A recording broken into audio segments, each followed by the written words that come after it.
Hello everybody, and welcome back to D&D Blender presents Expedition to the Barrier Peaks. I am your humble host Tim, or humble DM Tim I should say. And today we have the full cast of characters. We have Flicker. Hello. We have Talon. Hello. And we have Scarthrax. All is right in the world. In the previous session, the group encountered a bit of a mystery and a slight revelation that something on board this ship has been cloning people, including certain members of the party, and also, as it turns out, Duke Geoff, the man who sent them on this mission right from the get-go. Discovering that a member of their party was indeed a clone and that he was no friend to Scarthrax, a duel ensued with a slight Mexican standoff involving a sentient grenade, which didn't really light the world on fire. Quite literally. With a fantastic critical hit, Scarthrax sent the evil clone known as Flare all the way to hell in service of his goddess Tiamat, and that is where we find the group in the aftermath as Flicker hugs Scarthrax for getting his armor back for him. You're welcome now, get off. You killed my evil clone. All clones must be evil, I can tell, because that one was. We'll go with that. Oh, keep the gun. Oh, thanks. Pocket. And then I'll start stealing stuff from Flares. I mean, whatever's left. The armor, mostly. Yeah, essentially when Scarthrax hit him with the what's it called? The flail.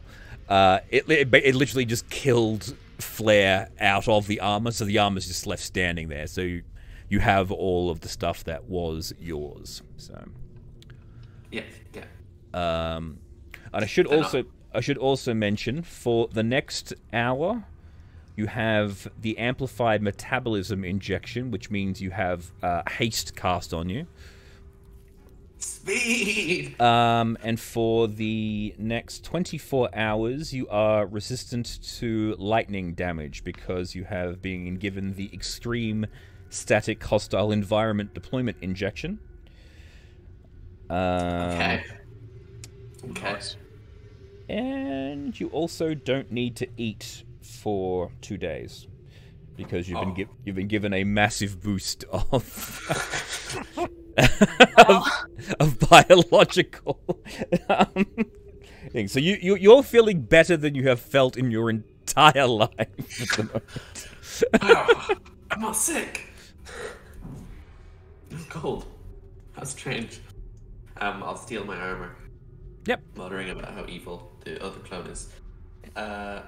Yeah, I'll put it on, and I guess until we get a long rest, I'll use all Flare's infusions, and then I'll hand them out. Very good. Because they're not mine. But that means I will have to be using my tools if I want to cast any spells. Right. Herbert floats in the room, saying, "Was it safe to come in now?"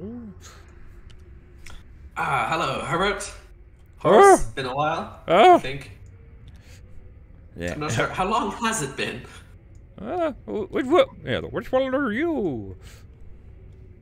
I'm not the That's evil the clone. original. Oh, good. Hey! He comes in and he gives you a big, massive tentacle hug. We'll miss you, Flicker. The other guy with a real dick, with a total racist. That does sound like him. He really gave me a bad vibe. Oh. Do you want your homunculus back? I say, holding the thing out in front of me. That's not mine. It won't obey me. I don't know what it's gonna do. What do I do with it then? I don't know. Kill it. But keep the gem. It's got a gem in the Well, middle. Just pry isn't it there open. like an easy way to disable it? Killing it. I don't think so. Oh, by the way, is anyone going to help Gorwaffle? He's kind of got blown up by a grenade. Oh, yeah. Oh, I'm no. gonna look at Gorwaffle. Yes, and B-17 starts picking him up. Is he picking up one piece or picking up pieces? No, he's in one piece. He's solid. Okay. Oh, okay, because I was like, do I need to spare the dying here, or You can check on him if you like. I will check on him. Okay. Do I need a medicine check? Yeah, just come over and do a medicine check. So you can. Oh, hang on, that's the homunculus. That's an 8. An 8. Okay. Well, for whatever reason, he's not conscious. Like he's breathing, but he's not. Like the lights are on, no one's home, basically. Yes. And Let's put him on an operating table. And he has severe burns. Well, That's the one that got blown up, by the way. Put him on an intact operating table. There you go. All right. I've just cured him of 10 wounds. All right, cool. So you see the wounds all heal up, but he's still not waking up. Turn a flicker. Yeah, stabilized him. Seems as good as you can do. Hey, you know what? We can't carry this guy around. B-17. Do you know how to put him back into the thing? Into the pod? Well, yeah, but why'd you wake him up in the first place? I didn't wake him up. I was asleep with him. And again, how long has it been? I'd say 2 months and a day or 2. Huh. Have you killed Squigglybeard yet? Nope. Do you know what my armor is yet? My real armor. My other armor. This is real too. We do not know what that is, I don't think. That's very sad. Okay. B-17 goes over to the controls, and he taps a few things, and Worf lifts up into the roof and goes back through the wall. Yep. Well, that's that sorted with. We can pick him up with Duke Geoffrey. Yeah, I can't wait to see the look on his face when he walks out of here and then sees himself. Do you know which one is the real one and which one is the definitely evil clone? The definitely evil clone is the one that sent us here. Oh, I should have been able to tell. The evil vibes should have warned us all. We didn't know that he was a clone, did we? No, I know.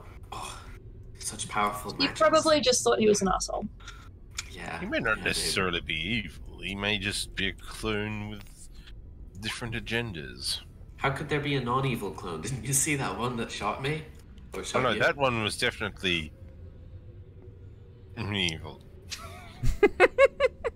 Definitely dead is what he is. Now, shall we find Squigglybeard? Yes. Yes. I'm gonna, I guess, pry this homunculus open and pull the gem out. Yeah, no worries.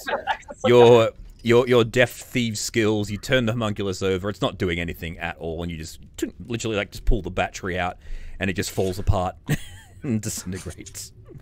Alright, spare parts for you. Here you go. Oh, it's got a vial of acid as well. No. Well, Talon has the vial of acid. She... look after Oh, she that. already took it? Yeah. I thought it passed the check. No, it did the first time, but then while Flare and Scarthrax were fighting, she tried again and got it out that time. Alright. Another question from Flicker that I know the answer to. Where are we? I've never seen this room in my life. This is the Nutrient Administration Room. What happened after I died? And I'm just gonna get them to catch me up on what they've gone through. We give you the short version. Mm-hmm. It makes you guys look really good and Flair look Oh yeah, really no, bad. yeah. We come out of this looking I'll let absolutely Scarfax fantastic. do the talking. Persuade. Can I please persuade? Actually, give me not so much persuasion. Give me performance. Performance, your oratory. I feel like you Yes. have an advantage as well because Flicker's inclined to believe anything's going on. Oh, in that case, let me hit it again.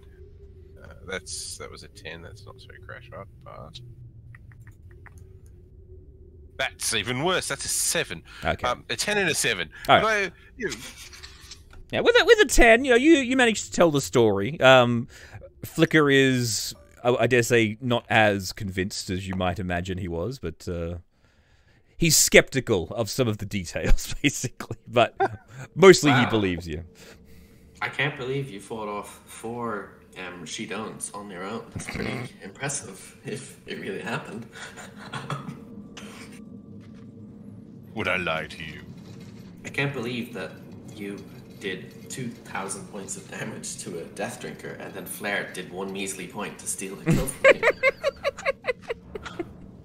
you. That's so evil of him. And you so clearly explained it to him.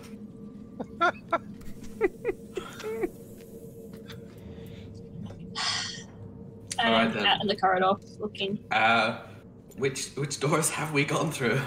All right, so out in the corridor here, this door here, so we say this door here leads to the machine room and to the DNA production laboratory. Well, Flicker doesn't know, but Talon knows that down this corridor out here leads to the tool room, or the tool manufacturing room, or the tool forge, sorry, the tool forge. And that's all you know about in terms of the lines. This place is basically laid out like a hospital, like there's lines on the walls that lead you to the different areas, so. All right. I might slyly mention that I'm heading towards the tool forge, knowing full well that Flicker is going to make a beeline for it. I just want to ask, Flicker's been under and wasn't in the VR, so I'm guessing I don't have the taunt. Correct, you do not have the taunt, no. And do I understand the language now? No. Actually, you don't. Alright, luckily I trust Garthrax and Talon implicitly, so this won't be a problem. Remove that feat. Plus I speak Celestial. For some reason. Well, if there's ever any angels, you'll be good to go. Scarthrax, what are you doing? You going to follow Talon? Yes, I shall follow along. All right. Yeah.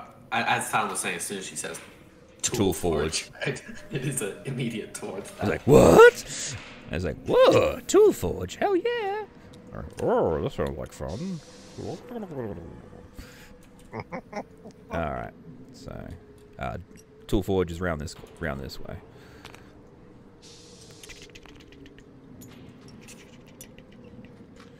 Then that's the way I go. And I should just mention too, this corridor goes down, and there's like a T junction there. Yeah. All right. This is a yellow coded door. Actually, a violet coded door, engineering code. But you have red, so the door opens. A bulky device comprised of an oval metal canisters affixed to an angled box the size of a cart occupies the space in the center of the chamber. A flat glass-top table protrudes from the box, its surface glowing with pale white light.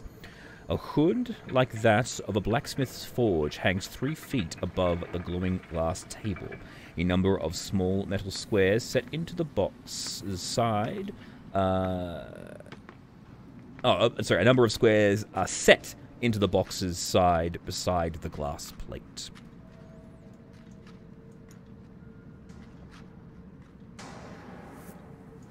Yeah, I'll probably walk through the room and make sure there's nothing bad in it. And say, clear. All right, Flicker, go ahead.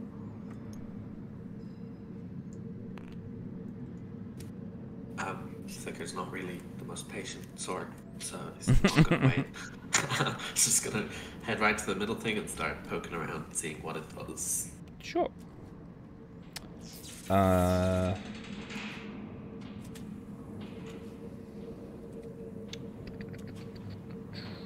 Make a investigation if Talon wants to help you with translating things. I don't know he needs translating. I just assume he's good. Yeah. Alan, I don't know that you speak this language. I'm gonna try and do it without her. Okay, so investigation disadvantage. Disadvantage. All right. Probably that number. We'll see. 20. Somehow. Incredibly good luck. Yes, you managed to work out the basic controls of this thing. This appears to be a device that can literally create any basic material. It has the capacity to print whatever it is programmed into it in under a minute. So essentially, working at it for, just tapping out buttons and doing random things, you can produce up to 1,000 simple tools and weapons. It must either be a solid item or contain no more than 3 separate parts. It must be no larger than 4 square feet in size. And you also manage to, with your phenomenal roll of 20 there, you actually find that there is a series of blueprints, so you can actually scroll through and actually find things that you can build. It has like basic weapons like swords, axes, shovels, pitchforks, just like basic tools and weapons. So I'm gonna start a shovel printing and then look at how, even though I don't know this language, I still figured it out. I bet you couldn't do that. I say, grinning like a very smug at my accomplishments. I'm gonna look over the thing over his shoulder and be like, well, if you push that one and that one together, then you get some smith tools. What? What? How do you know that? Sorcery! I'm gonna walk over and go, ooh, this makes two basic tools and weapons. Well, if you do this, this, and this. I will glare at them both. yeah, like for you guys knowing the language, it's literally just a menu of things, and you can just push what you want, and it'll just print them. This was a side effect is not the right word I'm looking for. This was a complication I didn't expect. Of what? Well, they attempted to program us, right? And in doing yes. so, we've had the language imprinted in our brains. You mean when you had to fight off a horde of tens of thousands of skeletons in virtual reality? Yeah, that was part of the programming. That was the one. What on earth did you say? Well, you should have paid attention to the glorious tale I wove. We did stuff. No, I was too busy digging a gem out of a homunculus that didn't want to cooperate. I told him how wonderful you were in combat and how you did lots of killing and you were fantastic. It was great. Anyway, Yes, I heard you hid from the gods themselves. It's very clever. I can't believe that Ilmater came down to try and kill you. I say, looking suspiciously at Scarlet. I'm looking at the both of them going, I have no idea what's going on. I do that awkward draconian sort of smile that looks more like a grimace. But everyone knows it's a smile, but it just looks wrong. And I just look at you both and go, eh. Everyone knows it's a draconian smile, but it just, because it's on a dragon face, it looks wrong. It looks more threatening than it should be. Yes. I'm gonna take my shovel and look at it. Is it made of metal? Printed? It's printed, but it's made, like, it actually has a wooden handle. Like, you tap it, it feels and sounds like wood when you tap it. It has a metal handle and a metal end. There's a surefire way to test if something's wood. I say, preparing to cast Firebolt. Just put it down. Here. I'm gonna select the menu for Tinker's Tools, because I'm pretty sure I've seen Flicker use those a lot, and that's probably what he should get, so we can move on. I have some. I stole them from Flair. After he stole them from me. I'm just... Does the wood catch fire, basically? Yeah, the wood catches fire, yeah. Can the printers be used to manufacture more advanced items just take longer? Such as? Like, say for instance, we were to get some new armor. You could design. You could design like armor plating, and yeah, you could design a shield. Yeah. Oh, you mean a better shield than this door I stole? Yeah, exactly. Maybe it could 3D print some arrows. Yes, it can definitely print arrows. Oh, you'll never run out.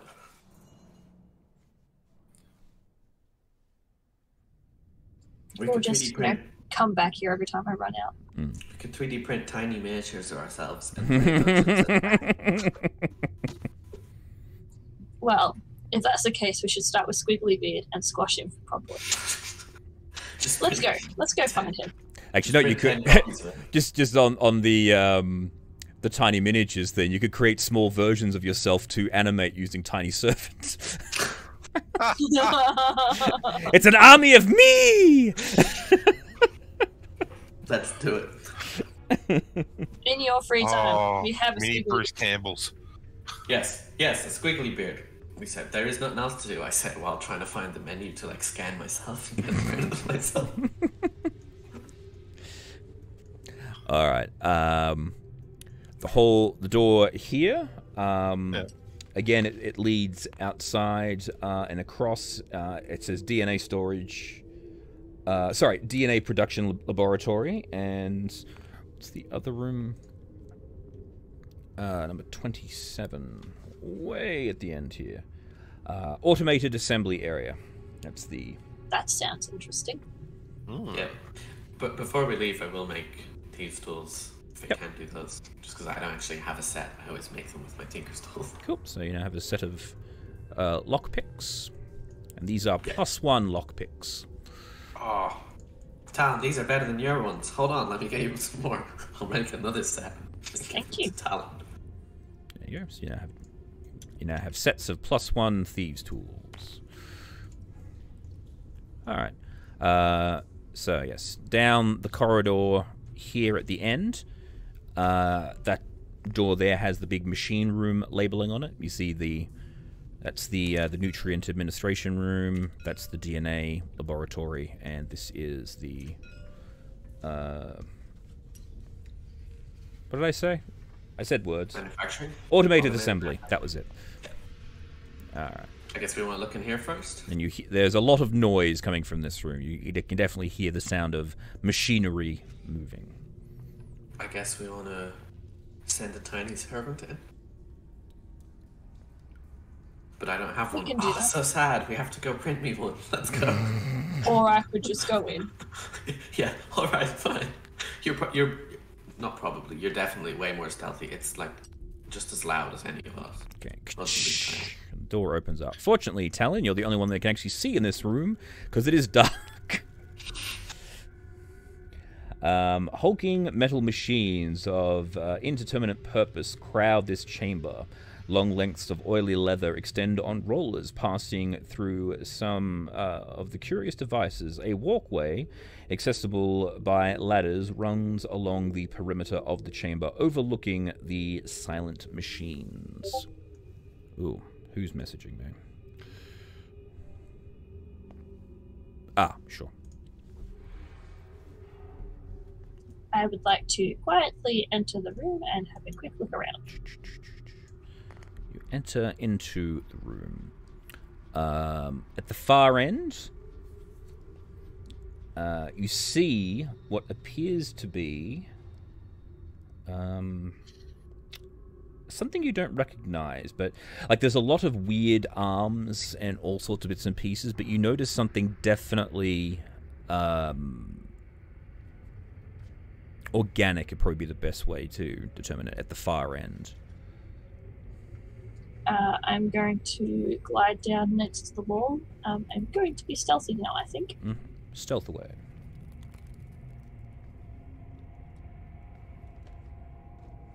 $21. Okay, so do you want to go down the left or the right side? Left. Left side. All right, cool. So you begin to creep. Creepity, creepity, creepity, creepity, creep. You recognize some of the things in this room. A lot of them are like the arms that were in the decanting room and the nutrient administration room, but these are a lot bulkier. They look like they're designed for heavy lifting.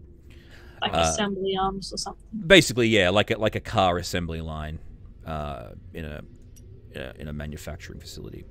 And you notice as you get closer, you see this creature. It's like a coiled snake. You can make a nature check if you wish to attempt to identify it. I sure will. Unnatural 20. Unnatural 20. You recognize this creature as a behir, or behir, B-E-H-I-R. I will give you a basic... I don't actually know what that is. I will give you a momentary... So give me a second here. I will describe it to you using the monster manual. The serpentine behir crawls along floors and chambers up walls in search of prey. It has lightning breath that can incinerate most creatures, even as more powerful foes are constricted in its coils and eaten alive. It resembles a combination of a centipede and a crocodile. Its scales hide ranges of its scales range from ultramarine to deep blue in color, fading to pale blue on its underside. And I'll bring it closer so you can see what it looks like. Rawr. I dub thee Nope Beast. And That's a nope rope. It's sitting in the corner here, and as you are observing it, it breathes out, and you see lightning shoot out of its mouth, and it zaps some of the machines. And I need you to make a acrobatics check, please, as some of the arms get shocked and become active and start swinging towards you. 25. Yeah, so you dodge out of the way quite easily. I'm gonna back up. Back up this Tonka trunk. And quietly tell the rest of the party, there's a big snake in there and it breathes lightning. And tell them what I know about a behir. So, because naturally, we have to kill the thing. So, they need to know what's going on. Lightning, you say? Horace, you're the expert. Yeah, I can shoot lightning, but if this thing is also shooting lightning, I am going to not engage because it's most likely going to eat lightning for breakfast. No, look, see, it's shooting lightning and making the robots do what it wants, so we need you to do that. I'm not a remote control. Yeah, I'm not saying you are, Horace. But we'd like you to try. All right, stand back. No. You're missing the point. Flicker. Forgive me, I've been asleep for 2 months, if I remember correctly. I'm currently a little high. He's also high on speed. So, you want me to zap down here? What do you want me to do? I don't know. Do what it does. What? It breathes lightning, so for now that might be a little bit tricky. And I can shoot lightning. Yeah? No? Yeah, shoot that robot, I say, pointing at one of the robots. But he's up there a bit. He's up there just to move. He's just looking down. He's like, one of the mouths lean over to you, Talon, and then another one leans over to you, Scarthrax, into both your ears. He goes, I'm not sure whether this one's the same one or not. He seems kind of insane. Same? He's still processing the whole second him. I'm sure in time he'll come good. In the meantime, if he asks you to zap things, confirm with one of us before you do it. Okay. Just in case. You got it. Yeah, I'll just be over here, not zapping things.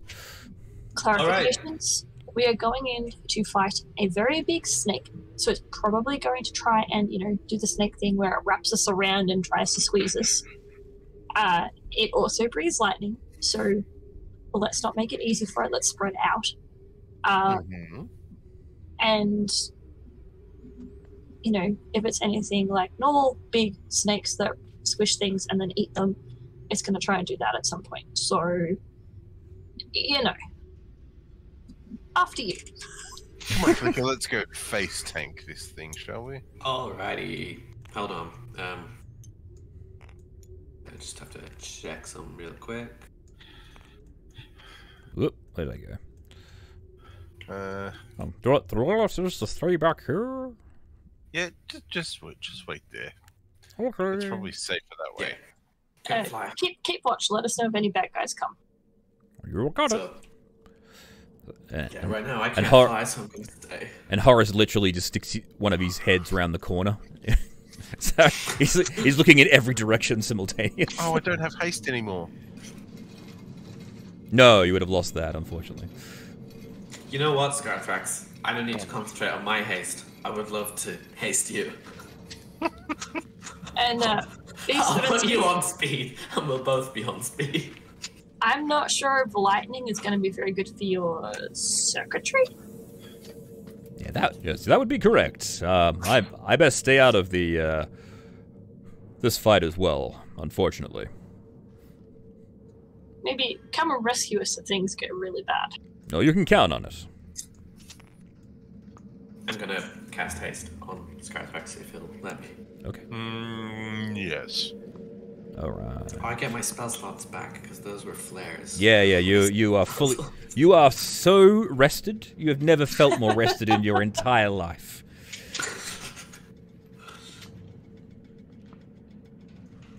Let's do this. All right. It was not the wiggly beard we were looking for, but this'll do. Which way does this... I'm guessing this is a conveyor belt. It's a conveyor belt, yeah. You can see that this thing is actually moving it towards the Behir, and then these areas here beside it are actually elevated above it, so you can actually climb up and go across the top if you want. Yep, I'll go left, you go right, Scarthrax. I have an idea. Could we put a grenade on the thing and have the thing roll the grenade up to the monster? Have it delivered. We've only got one sleep grenade. I don't know if it would have the range at the end of the belt. How close was the Behir to the... It's right, it's so, hang on. 5, 10, 15, 20, 25, 30, 35, 40, 45, 50, 55, 60, 65, 70, 75, 80, 85, 90, 95, 100. And it moves 15 feet per round. It's like one square per round, so no, the timer wouldn't work for you, unfortunately. Alright, yeah, timer as well. I mean, we can always throw I it have- as we go in. I have a couple of extra grenades that I disarmed from that trap, which I think were poison grenades, if I remember correctly. I think there was... I don't know. I wasn't there. Oh wait, there wasn't. I used it on something and you guys were in the room and I made a poison cloud. Oh yeah, poison grenades, yeah. Yeah. I thought you I've used them got all. 2 of those left. Oh, okay. Damn, I wish I'd animated one of those as flare.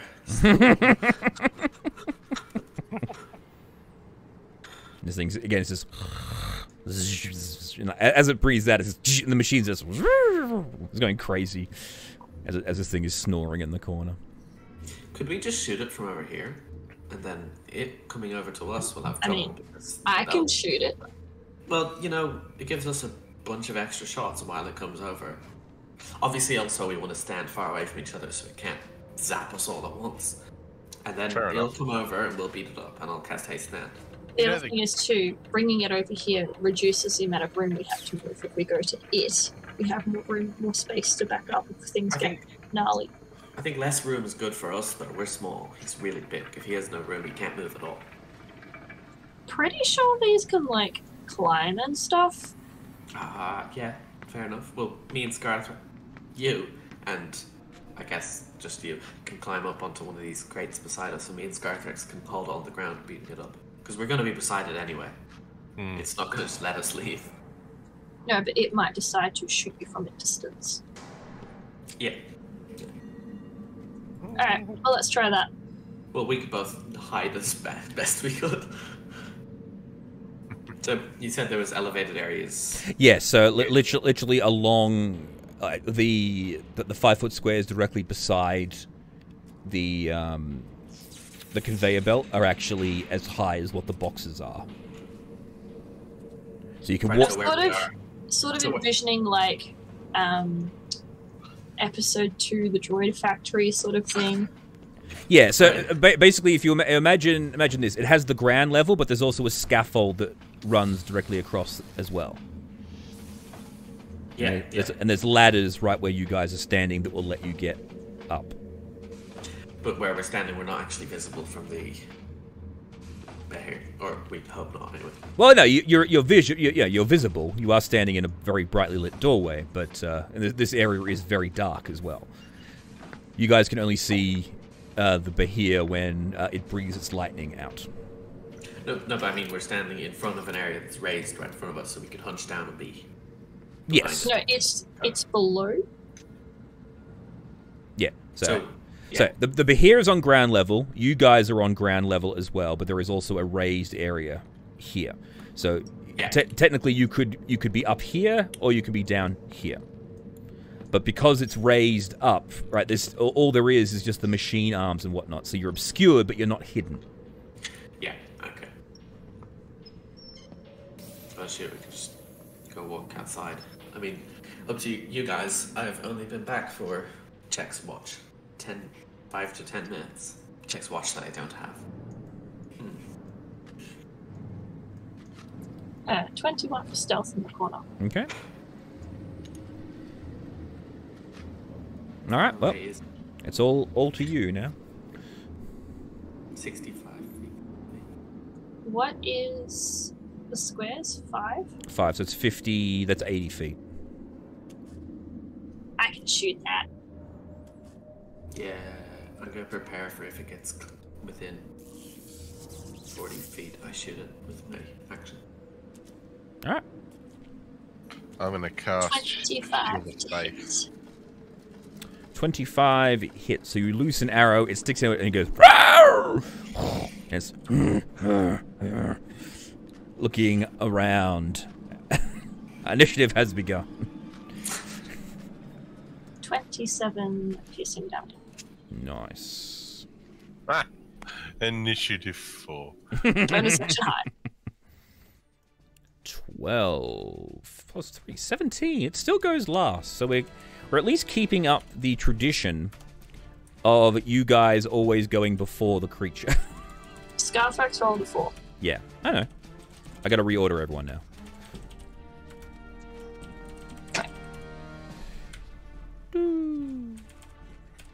Alright. Cool. Alright. Flicker, you still holding your action? Well, no, I'll shoot it. No, she's shot. It was more if it beat me, I want to be shooting it. I guess I'll shoot it with disadvantage. Just want to see if I can. Yeah, you'll have disadvantage because you can't really see it. Unfortunately, it's still in the dark. Oh, yeah, no, but it's also at long range. Yeah. Oh, at long range as well. Yeah, cool. Yep. I actually have to just hop onto the conveyor belt, running like backwards as it's moving, so I stay level, and just go over here, cast haste, and then run back. All right, sure. And then I'll use my action from my own haste to shoot it once with disadvantage. Go for it.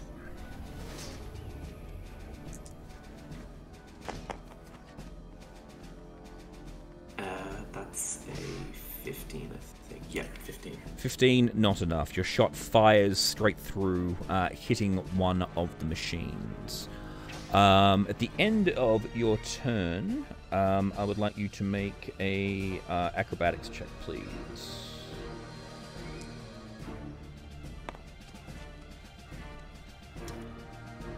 Yeah, you're good. Yes, you again. One of the arms swings at you, and you manage to avoid it. Talon, your turn again. I will shoot it. Go for it.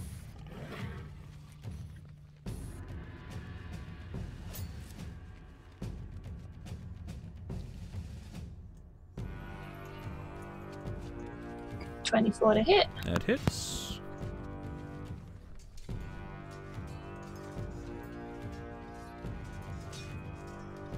Uh, 32 magical piercing. Ooh. Bonus action hide. Okay. Or 2 steps like forward or backwards, so I'm not quite in the same position as I was before. Yeah, it's all good. Hide. It's all good. All right. Nice. Scarthrax. Aren't I going after it? Yeah, you are. Sorry. Thank you. I know how to play this game. Of course I do. I know that 4 comes after 17. Don't anyone tell me that I don't. So, Okay. thank you. I'd appreciate your candor. All right.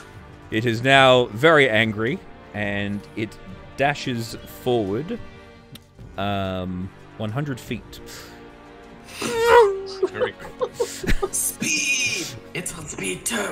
Yes, because it has a speed of 50 feet, so it's just going to do a straight dash at you guys, charging at you. It's like, so you see the thing beginning just to snake, like snaking through. It's climbing over these things. It's gnashing and wailing.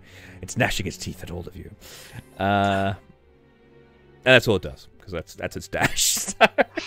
It goes 5, 10, 15, 20, 25, 30, 35, 40, 45, 50. Yeah, because it had to, because it was fighting against the conveyor belt. So its movement is halved, moving towards you. Right. Oh, poor snake. Poor snake. All right, your turn, Scarthrax. It's now within hitting range. Get him! Then get him! Then get him again! Drive me closer so I can hit him with my axe. Yeah. So I get with haste. I get 3 attacks. Yes. Yeah. Yeah. And your AC is +2. Ah. So he's got +4 AC, That's 9. so he's currently on 25. Same as me.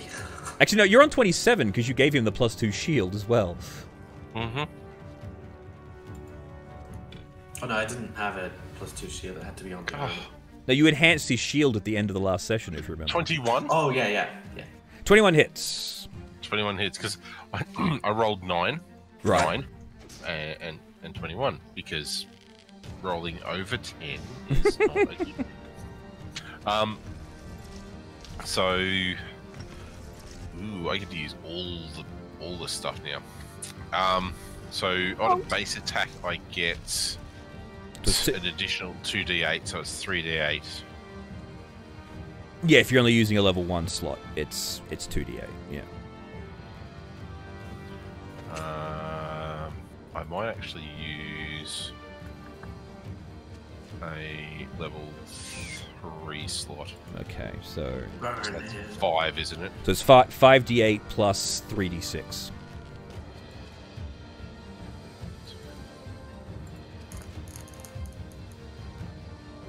That's 30. 30. Plus And 3, that's- so 33. 33, and that's Acid, cold, acid, and fire. acid, yeah, acid. Oh, lightning. Oh, lightning was the third one? Yeah, lightning, fire, and acid. Ah, okay. Pick the middle d6. What was that number? I That's right. don't know. That's right. I'll just take off the 3 because it's actually immune to lightning. Ah, So don't roll your lightning anymore because it absorbs the lightning and just goes. I'll roll 1 less. Yes, all good. All right, and third attack.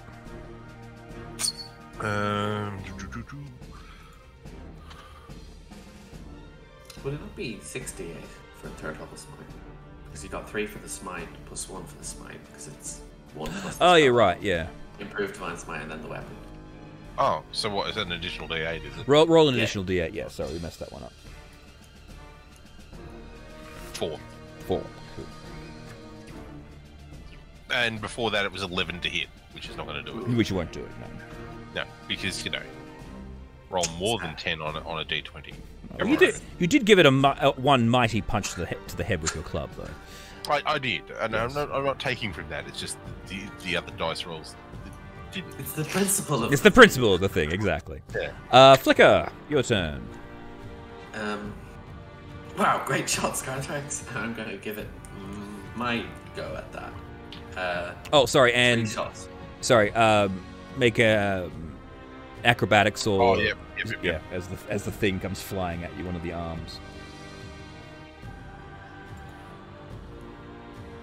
Oh, there's a 19. 21. Yeah, you're good. Straight out of the way. Sorry, Flicker, continue. Sorry. I'm just doing what Scarfax doing, just with gun instead. Yeah. With gun. With gun cutter.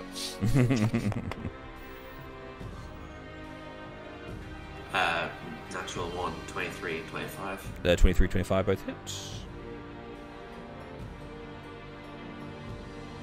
Radiant damage. This plus 12 is 31 points of radiant damage. 31, nice.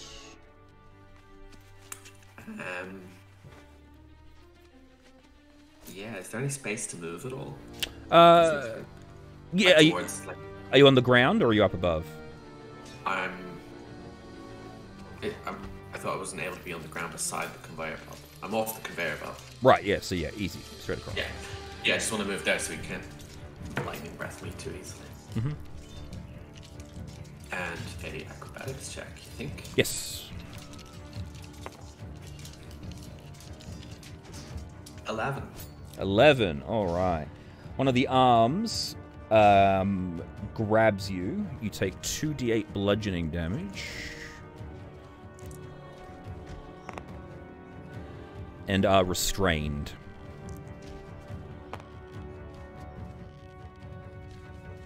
Yeah, past concentration. Alright, cool. So you've been entangled up in one of the arms. Talon.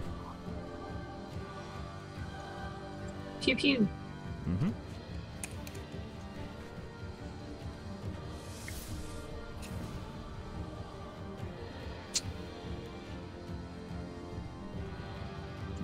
18 to hit.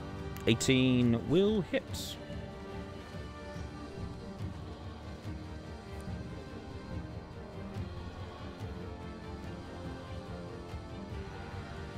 34 points of magical piercing, and then bonus action hide. Okay. Oh, big sneak. He's not looking happy at all. It's the big snake. Yes. Talon is the big sneak. Yes. Alright. He's going to bite you, Flicker, since you are restrained, and he's going to attempt to wrap around Scarthrax. He's going to do the constrict attack on Scarthrax and the bite attack on you. So the bite... My AC's 25 at the moment. Yep. Pissed. Oh, son of a bitch. I saw that go from 19 to a 3. He's like, fuck you. And the mighty 27 on... Yep, that this is both you guys. It's like, yeah, you know what? Fuck you. And... We're just casually wrangling the snake. Pit, yeah, punch it in the dick till it passes out. Basically, yeah. Scarthrax, all you. Alright. Time to wail on.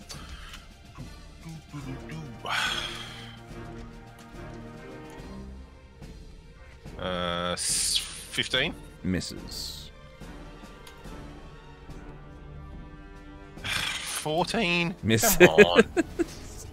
17. Hits! Magic number, there it is, you've got it. Do I burn another 3?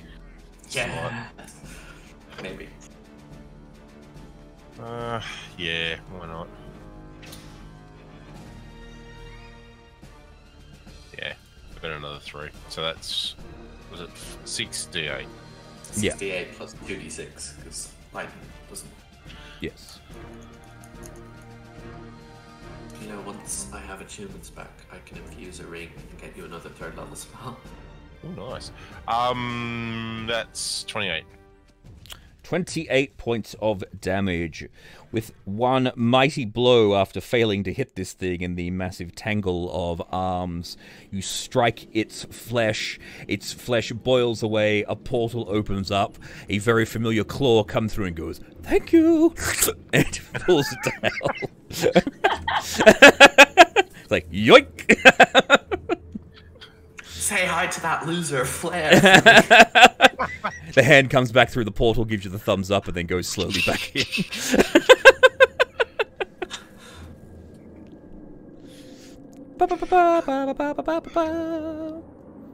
I turn to Flicker and say, "Have you heard the word of our savior, Tiamat?" Mind freeing me? And Scarthrak, just for the end of your turn, one last acrobatics check to see whether you get tangled in the arms before the hair goes away. Yes.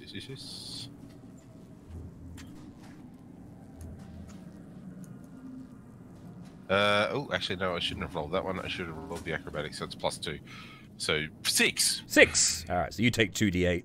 Basically, you hit this thing, and then a metal arm just goes kung and whacks you across the snout. And you take 14 points of damage, and you're also tangled up in the arm.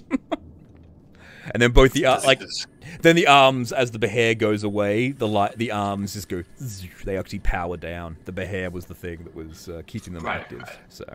So I untangle myself quite slowly. This is very indignant. Yeah, that's...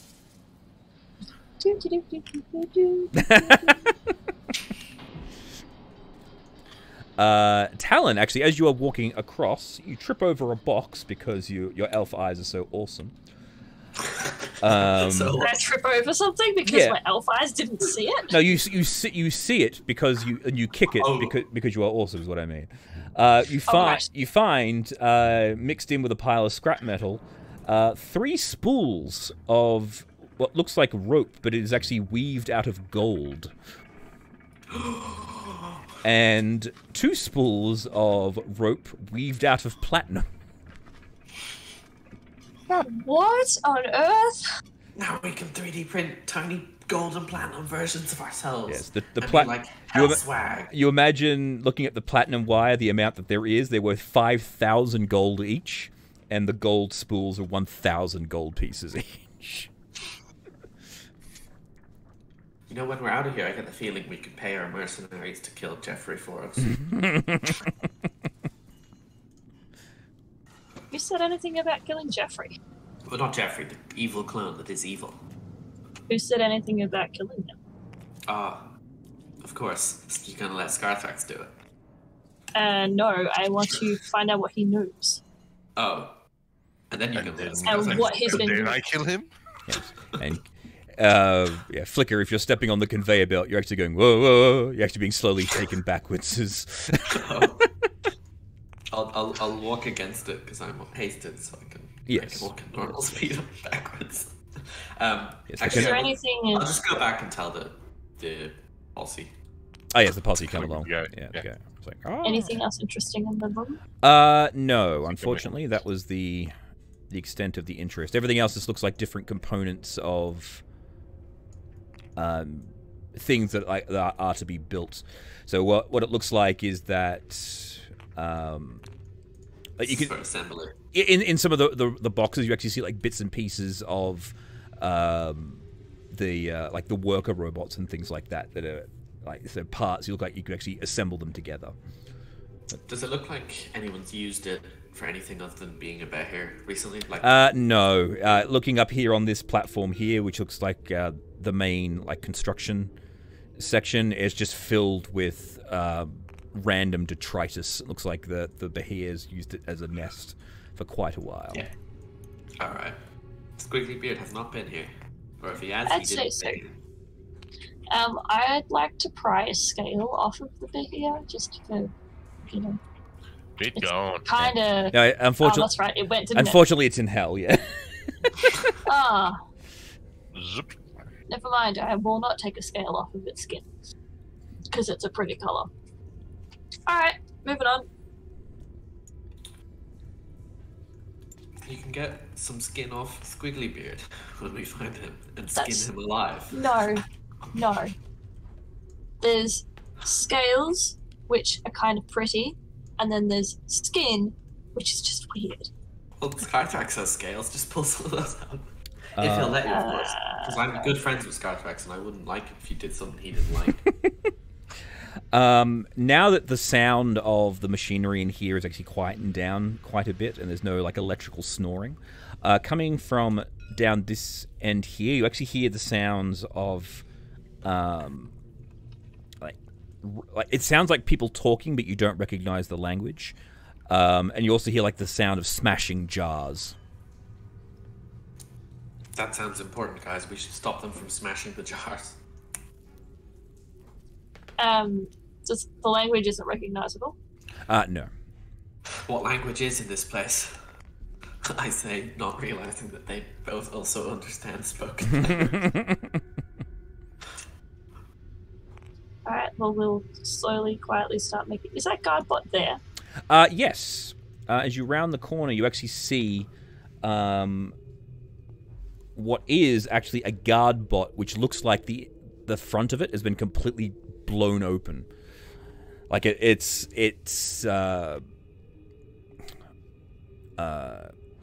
like, you know how like in Looney Tunes the barrels of the guns, how they banana peel out. Yep. Oh, yeah. It looks like that, but it's on the front of its chest, and there is actually a massive burn mark on the ground here as well. So it's like I have the feeling that there's explosives in there. I love explosives. What about you guys? I like them not exploding on me, so how about I go first? Well, yeah, and Scarthrax, I think this is a good opportunity for you to go before me. Because you're resistant to fire damage. I'm going to check for traps. Alright. You also have a higher AC than me. Well, as you get to here, Talon, the walls and ceiling and floor of this area are black with soot and damaged by some explosive force. The shredded remains of a metal creature, its cylindrical body peeled open like an exotic fruit, lies slumped by the door on the north wall. The damage has bent back part of the door. White light spills from the gap, and several... and a second door to the east stands open entirely, leading to a darkened room beyond. So this is... yeah.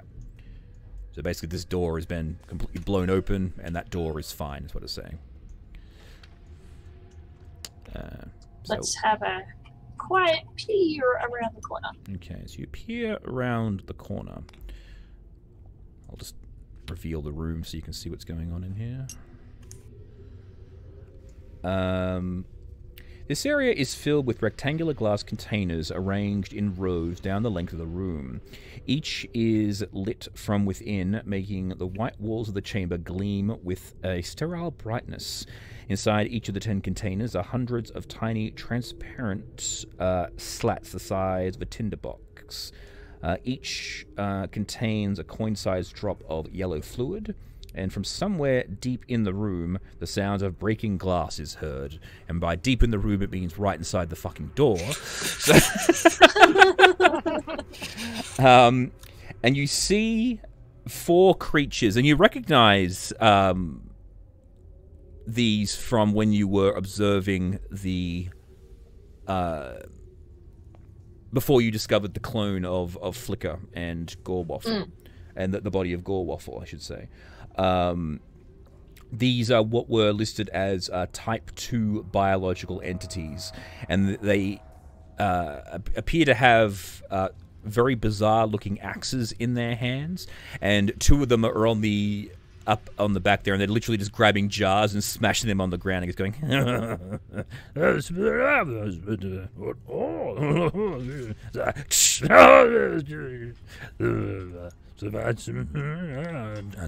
I'm not speaking a legible language. No, I have absolutely no idea what they're saying. And I'll give you a proper descriptor of these things now. You can sort of see them here. How do I do this again? How do you do the zoom thing? What button do you push to make it show up bigger on the screen? Alt. Alt, that was it. Thank you. No. No, it's not really doing any better. I can see it. Yeah. Kind of like a kobold meets a goblin. Yeah, they're basically dog-headed humans. But they're known as a Type 2 biological entity. Where is it? Type 1, Type 2. Here we go.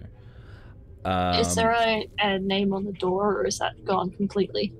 It's gone completely, but like the labeling here, this was DNA storage. Right. This type of biological entity is much larger than... Oh no, these are Type 1, sorry, not Type 2s. Sounds like we don't want to meet Type 2s. Yes. Much larger.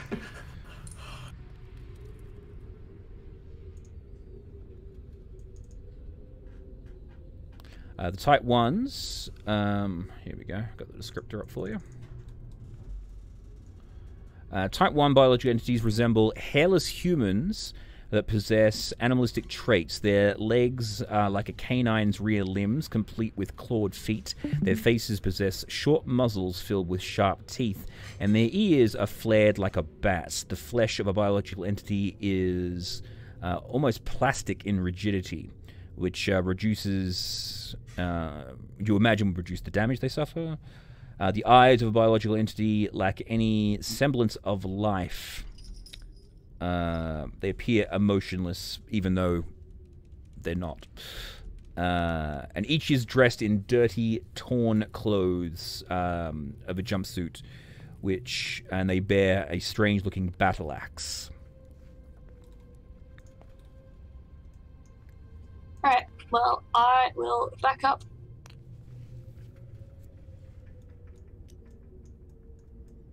I will walk past how We many? have 4 hostiles in there, each have an axe, and they're smashing lots of jars with glowy lights. So the jars caused the explosion, most likely. I don't think that's what's in the jars, but you never know.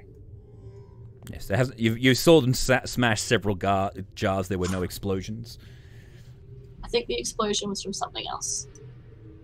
Ah. Possibly an axe to the front of the droid. We have a job to do. Let's go do it. Indeed. Yes. After They're you, gentlemen. They're definitely monsters, not people. Just want to clarify. Dog-faced, footed people? Ah, that's good enough for me. I say, charging up my gun. That's cranking it up. All right. It's a wind-up gun now. It's from what's it? Yeah, Yeah, like from Futurama, the wind-up guns. All right. So you're hearing. I am not at front. Right. Well, I thought you were just sneaking up into position. Nope. I am behind the gentlemen who are going first. All right. Yeah, fine. Scarthrax. For Talon is sneaking up into position behind us. Perfectly reasonable. We have an AC of 25 and 27. Whereas mine is 15. Oh, well, yours will go back down, Scartrax, if the minute's passed. No. A No, minute. From haste. Yeah, from haste a minute will go away. Yeah, because the armor goes for, I think, 10. Yeah. So the haste would have gone yeah. away. So the minute would have gone. Yeah, the Shield of Faith stays, so we both got 25. Oh, Yeah. so sad. Maybe they'll hit us once. Hopefully. Well, I guess we just slide time to over walk the in and couch. here's Scarthrax. All right. So you guys just enter into the doorway. Roll initiative. Hey, 18. Hooray! Yeah, it's like That you. didn't suck balls. Like you walk in, you just like clink, clink, and they go, start barking. So you're going first. Oh, by that. Talon goes first. Cool. All right, Talon, you're up. And From rising my flame perspective, blast, can I see that one to the left of the thing in the middle? Yep, you can see him. How much shoot? right? Yeah, so you guys literally went, here's Scarthrax, and he goes, "Arr!" And then the arrow. Go for it. 24 to hit. Yeah.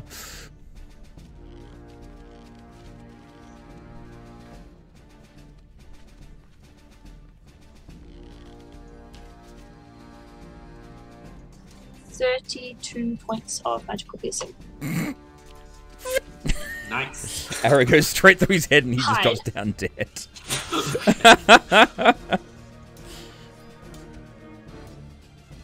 Go for it. All right. Scarthrax. They all turn Yes. around.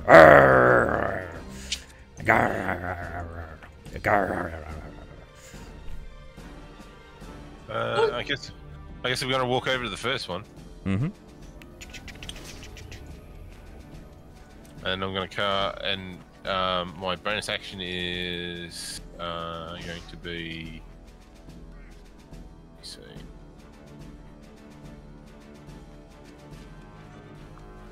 Spiritual weapon. Mm-hmm.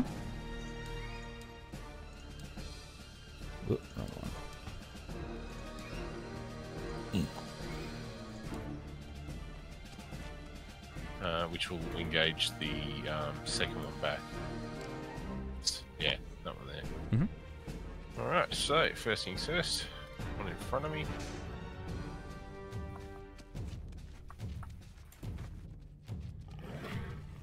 $12. Just misses. 20. Hits.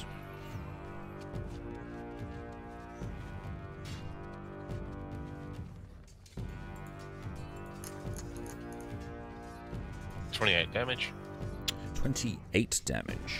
Ooh, he did That's not. the standard mix of Mm-hmm. burny acid, fire, lightning. He did not enjoy that at all because he doesn't enjoy burning acid lightning. What?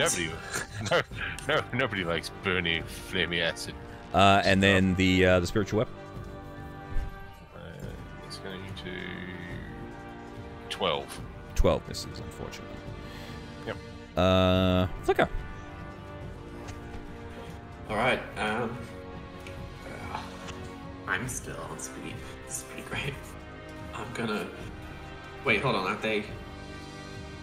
I got 13. I think they're. Fuck! Yes, I know. 17 is before 13. I know how numbers work. Leave me alone. It's been a long week. I'm not. It has. All right, fine. I'm used to the bad guys going last always because they never go before you guys. All right.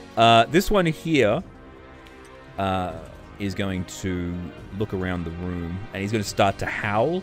And this one's going to howl, and this one is going to howl. And there is a very large howl going on. And this one's going to go 5, 10, 15, 20. Just leap across the room at you, Flicker. This one's going to leap across to you, Scarthrax. And the other one there is just going to do nothing. So... Silly question time. Does the Weapon of Faith get a because it's moving, does it get a bonus attack? Or it doesn't get an opportunity attack, no. But, that's the one. Yeah. Okay. So it will attempt to bite you first, Scarthrax. Yes. Nope. And then it will attempt to battle axe you in the face. Nope. And the other one will attempt to bite you as well. Nope. And it will also attempt to battle axe you in the face. Nope. That's a mighty 23. And this one will attempt to bite you, Flicker. Nope. And it will also attempt to battle axe you. Ah, come on! Okay. Pathetic. Yeah. Yeah. No questions were not very good. No. Not good roll. Flicker. All right. This.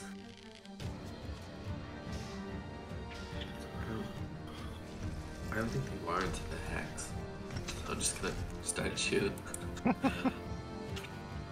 I'll shoot this one beside me first for 2 shots.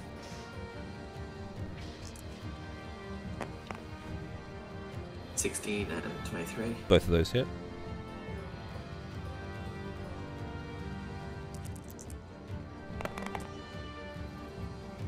Is this a... Do you have disadvantage for a range shot in... No. No, he's a gunner, so he can shoot guns at close range. Yeah, it was a problem. So that's why I have it at 37 points of radiant damage. You shoot your gun straight into its chest. You burn a hole straight through it. It goes. Ah! And then it's like, oh, whoops! I meant to leave that one for Scarthrax, and I'll shoot the one that he hasn't hit yet Yeah, go for it. with the hasted action. Hits. Yeah.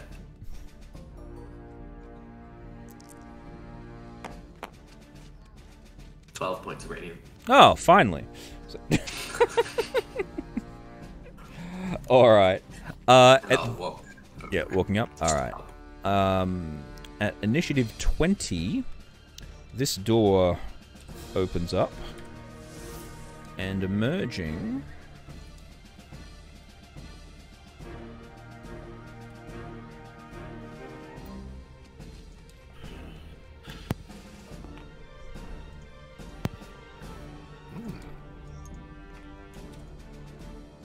Uh-oh.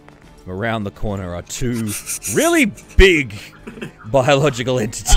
no. And they Where's charge. pathetic? They charge down the corridor, howling in response to their companions in trouble. Well, Hi. better kill these ones real quick then. Hi, Talon. So me and Scarthrex are just. Hi. They see you, Talon. You're the only one they can see. As I'm sort of crouching low in the corner of the hallway. Yes, I'm hidden. It's like, ah! I'm not hidden anymore. Yes. The way I love the description of these creatures too, because there's no pictures, so I had to build them based on their descriptor. This type of biological entity is much larger than a Type 1. Has the musculature of a gorilla, but the hardened skin of a rhino. Has great flaring nostrils and rabbit-like ears. Wow. P5 fum, you think you're hidden, geez, you're dumb. Yeah. And they are wielding. Hey. That way. They're wielding large bits of what looks like random machine parts as clubs. You got those 3 parts really well down. Like the rhino part looks. Yeah. Yeah. I love the rabbit. The rabbit ears. I know, that's so weird. It just makes the model. I know, it's so cool. So I'm kind of surprised the amount of stuff in here that it's like the super stealthy elf that is consistently being found. because she hides in open corridor. What choice do I have? I know, it's great. Anyway, your Based turn. off the information I had, this was a fine spot to hide. It was a very fine spot to hide. It wasn't Learn wrong. to cast minor illusion and then make an illusion of a wall. Of a wall and hide behind it. Yeah, Shoot from behind the wall. exactly. I've created basically just extend the wall out to a corner so you can hide behind it. This would be concealment and not cover. Yes. Whoop, whoop, whoop, whoop, whoop. I was like, what's going on out there? Draw my bow and fire, and then say, really big dog things, I think. Dog things? God. Alright. Yeah. I was like, oh, wow. Those are really ugly. Bow shooting. They are big. You guys are screwed. 14 to hit. Doesn't hit. It ricochets off its rhino-like hide. Yeah, the advantage that I had from stealth was really helpful. Mm-hmm. I don't fit. Yeah, we know where you are. I don't fit. There, well done. I am the wall. Just shrink your mini. Oh, well done. There you go. We've never saw her again. Scarthrax, all yours. Hide. Alright. Also, I would have shout out, big dogs! Down the hallways. Right. So This you guys, guy would know. so you guys hear the echoing of big dog. First things first, we're going to hit the one in front of me that's wounded. Go for it. Scarthrax, she's talking about you. Big dog. 13. 13 is the number. Well done. Alright, well, I will.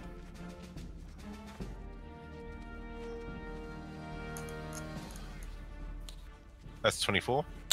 Yeah, he's fucked. So back to hell. Tima just goes, ugh, this thing sucks. So And I can't all be gone. yeah. Send something better. Or at least salt it first. Yes. Send nudes. How does Alright. that even work? I don't know, and I don't want to know. That's a 4, that's not going to do it. No. On the second one, however, a spiritual weapon will... Oh, there we go, 24 That hits for 5. for 5. All right. Lovely. And what I'm going to do is I'm going to step forward and then diagonal. So around here like that. Yeah, and I'm going to indicate to Flicker that he may want to step diagonal to the front to get out the way, because when the thing will turn the corner, I'm going to... Yeah, I have a plan to Yeah. Take the puppy into the doggo. Well, let's just burn everything. All It right. tends to work. It saw you run, but then it steps to here and sees you guys in there and goes, "Oh!" Just smashes through the doorway. It's far too big for. And then this one will continue on down the corridor. The little one will attempt to axe Flicker a question.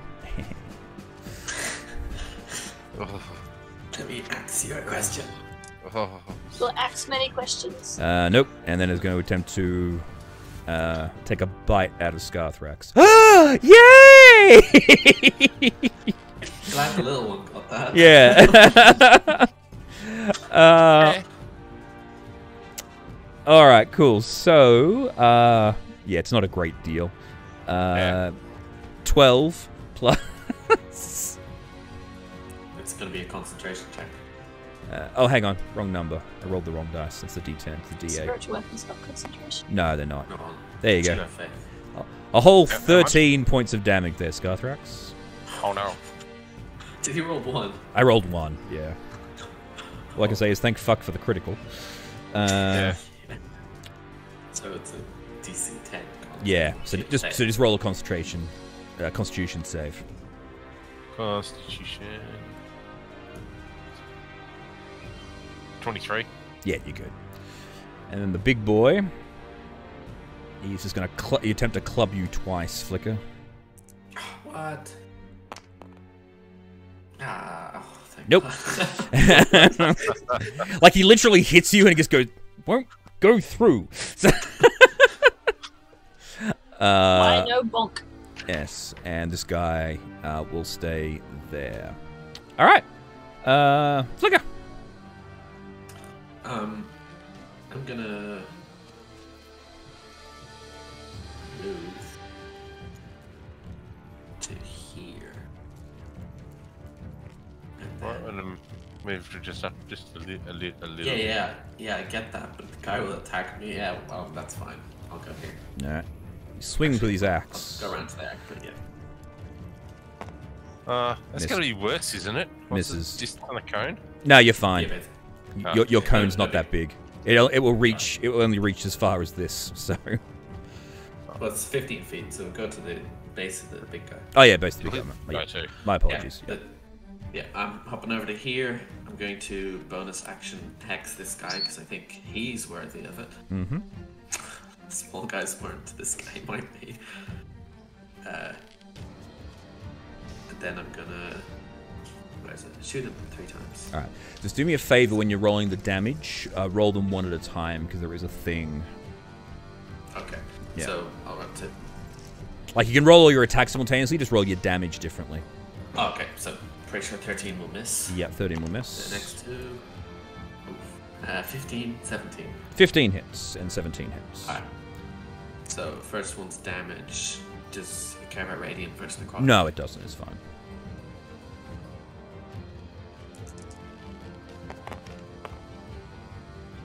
Uh, 25 points of various. Yep. Cool. And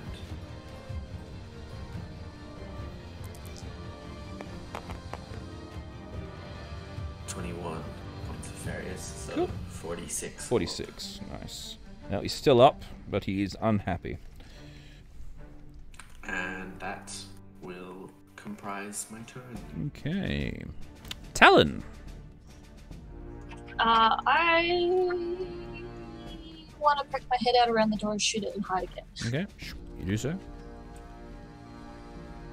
Go Talon. Kill it. Talon versus Goliath. And the question is, do I have sneak attack? Yes, it doesn't know where you are. Good, because my first roll would not have hit, and that would have been disappointing. Okay. 22. That hits.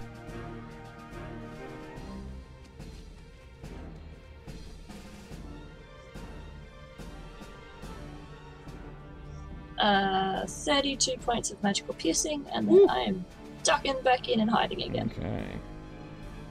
does not like that at all. They never seem to do.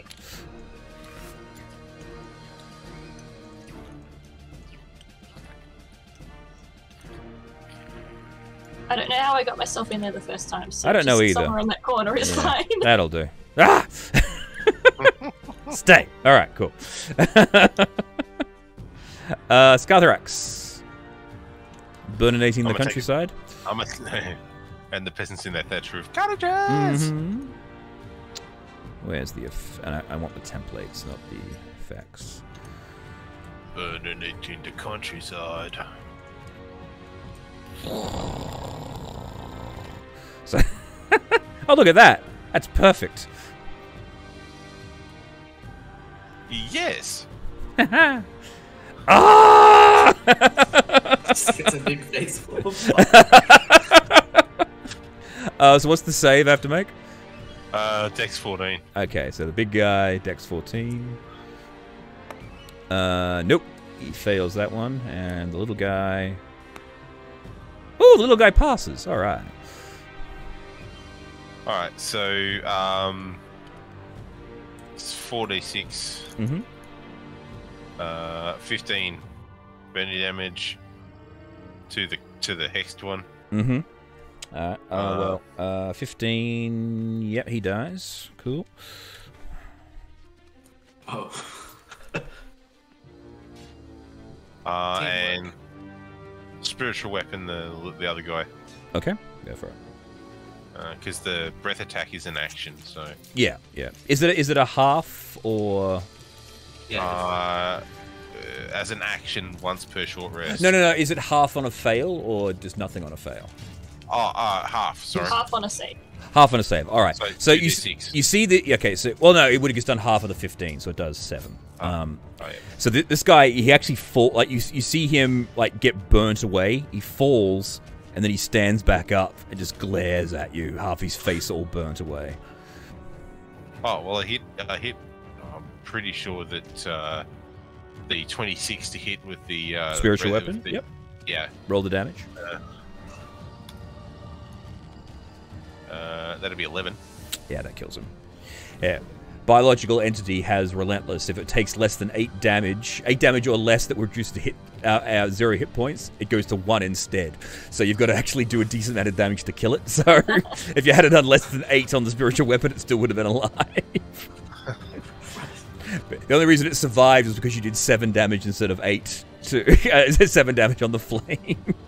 I'm gonna step forward to make myself really targety to the big guy. Yeah, so just go right up to him. Yeah. Cool. Done. He goes. Good. He'll attempt to club you twice. Rings up the club. Oh, I suck. So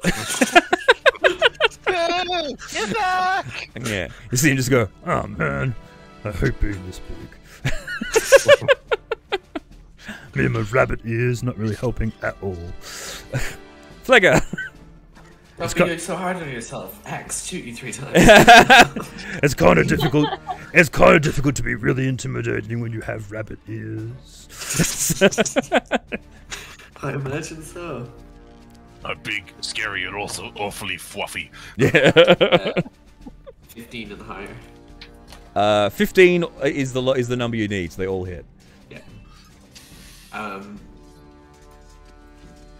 The minimum damage I can do is 9. These guys have a higher threshold, right? They do have a high threshold, yes. Oh, sorry, it's 10. It's 10, not 9. That's the threshold, so you're good. So, yeah. Okay. So I'll just roll. Roll away. Roll away.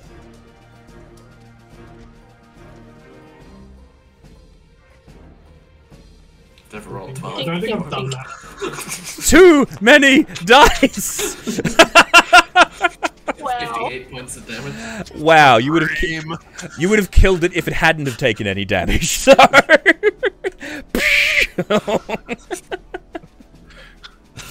you just burn a massive hole right through its chest. Its bunny ears droop, slat, and it looks very sort of like, oh, I hate being this big, and it just falls over backwards.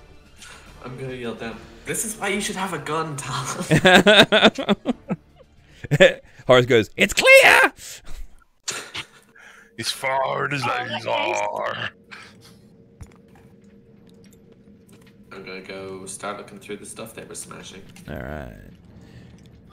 So it's a lot All of the files the same. like they all look the same, but they are different. You don't recognize the writing on them, unfortunately. No, of course. How would I? How could anyone in this strange place? We only came here a few months ago.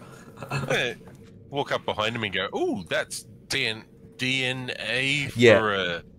So yeah, literally, it's DNA's samples for like every creature on the ship. So you see intellect devour. What was I talking about? Oh yeah.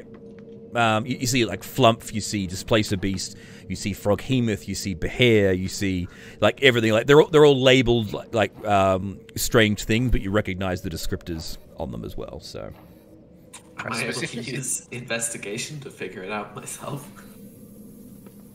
sure, if you really want to. Is it a disadvantage again? Of course. Of course. Is there a Death Eater DNA here? Death Drinker, make Drinker. a investigation. 11. Actually 10. Yes, I see this is... 17. 17. All right, so you are looking through, and yes, you find one jar labeled Death Drinker. Hey, what does that say? I see it's a skirt ranks. I can't read any of these. It says the one you're holding says baboon. I have no idea what that is. This one here says Death Drinker. I would recommend not drinking that. No. Just saying, does this turn me into a baboon? No, I think it says it's DNA, whatever that is. Is there an instruction manual? Yeah. B17. DNA, that's the genetic information of a specific creature. Primarily used in the cloning procedure. Genetic. So you're saying we can make creatures? Well, potentially. Although, according to the notes we were reading through before, the process only appears to work successfully on humans and these weird type 1 and 2 biological entities. So I can't Find me! make, Find me! I can't make one of these things. Unfortunately, no. That's something the scientists were working towards. If we can find me... Oh wait, I hate evil clones. But maybe we can make a good clone. I'm going to put the jar, the DNA jar on the ground. Mm-hmm. And you're specifically using the flail mat. I'm going to crump. Okay.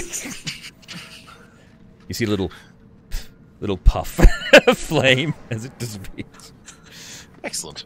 Now she can make her own. Oh, God. It's a Duke DIY version. Okay, here's your DIY Death Drinker, ma'am.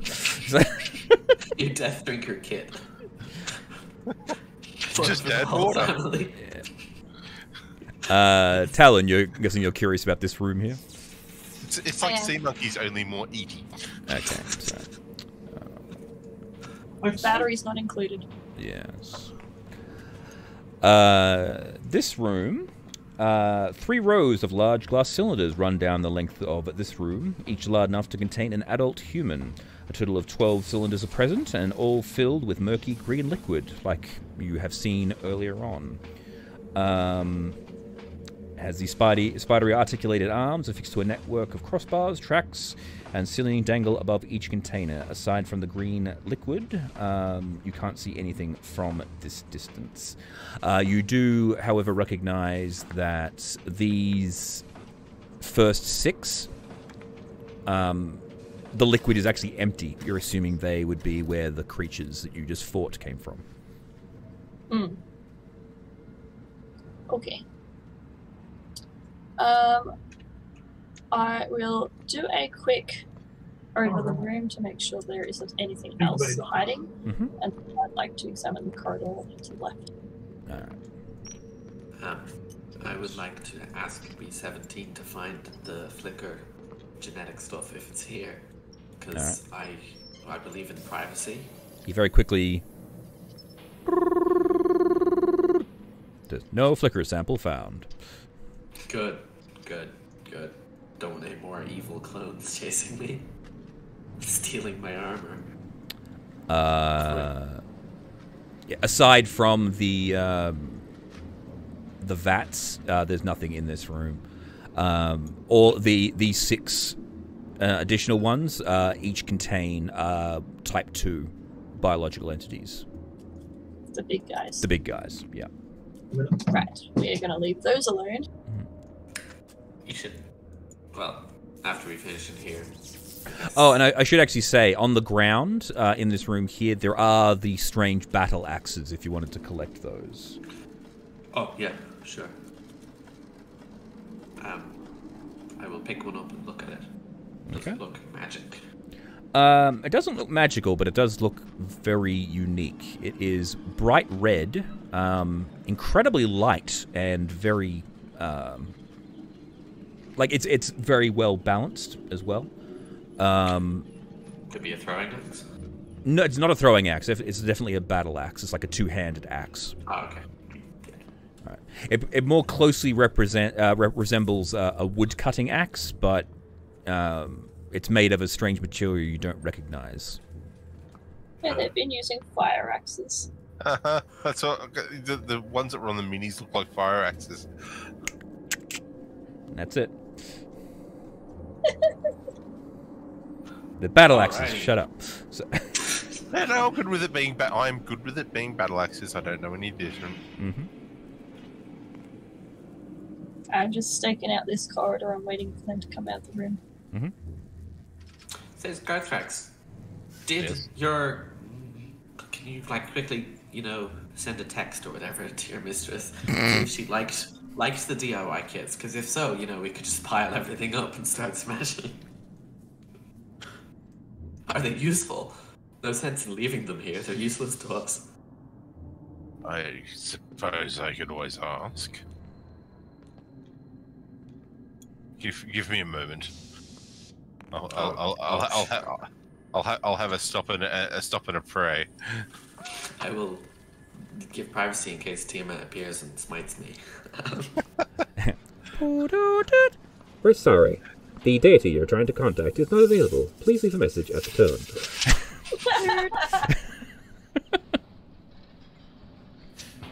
Leave a message after the tone for Tiamat. yeah. Yeah. Leave a message after the tone. Ah! Hey, it's Flair. You have called Tiamat. Yeah, she is unresponsive, basically. It's Garthrax. Well, she doesn't seem to care, and Yeah. that's fine. Yeah, but... All is well. All is well. Alright. Could be free brownie points. Maybe we can come back. I don't like leaving them here. Someone else might get benefits out of them that we can't have. That makes me sad. Alright, so we go down to this corridor here. Yeah. I can't read these computers, but Talon, did you look in them? I did not. I assumed it was very similar to what I read in the last one. Yeah, it could be more. It looks like there's more computers. I would say, having never seen the other room. Never mind. Wow, this room is very unique looking. I'd Yes, say. you recognize all the weirdness in that room. Doesn't make a great deal of sense to you, unfortunately. It looks like there's not been awake in one of those rooms. The door here is actually a red-coded door, the first one you have seen on this level. And it is labeled Robot Storage. Do we have access to red? You do. You have a red card. That's the highest you can go. Robot storage. I'm kind of feeling like we should head back, though, and check the 2 center rooms. Are we Especially supposed to? Are we supposed to kill these things pointing in the tubes? I don't think we want to... Oh, they could come out. Yeah, we should probably... I don't think we need to now, but we should figure out a way to... Is there a way to, like, turn off Which the... Life support? And we'll ask B17. Is there a way of turning off these things? euthanizing the projects? There would be a way to deactivate the... Sorry, Yeah, there would be a way to deactivate the cryopod, but I don't know whether or not you would have clearance to do so. If you really want to get rid of them, you can just smash the tubes. Will they die? Oh, they need to be Well, yeah, if they're not moisturized. decanted properly, then they'll just drop dead. Ah, great. That works. They're still alive, so you know if you smash them, you might get to send them to Tiamat. I don't know. But let's make some splashing later after we clear the level. Yeah. Yeah. Let's leave that till last. Yep. We'll just okay. But yeah, I was thinking we should maybe head back to the center room and clear that area because We will. Let's clear the outside first. Yep. the outside's much bigger. But okay. Big jobs over first. Rest in the middle. Big jobs. Big jobs. Alright, so, Yes. so opening this one up? Yep. Alright. Quietly. As quietly. As quietly, yeah, it does. These doors don't open. So, the door slides open. Oh, goodness. It's a lot of robot storage. Alright. So you peer around the corner. I love this room. Looks so cool. 30 or more metallic creatures with cylindrical bodies, long serpentine tentacles and skinny arms ending in pincers line the walls of this room, each wrapped in a translucent material. A pair of different metal creatures, these with thinner bodies and lacking pincer arms, move silently down the center of the chamber in the opposite direction. So you recognize these as the guard bots, and you recognize these as the worker bots. The worker bots appear to be inactive, and the guard bots are basically doing a patrol, crisscrossing each other up and down. And I have a visual for those who wish to see what the handout looks like.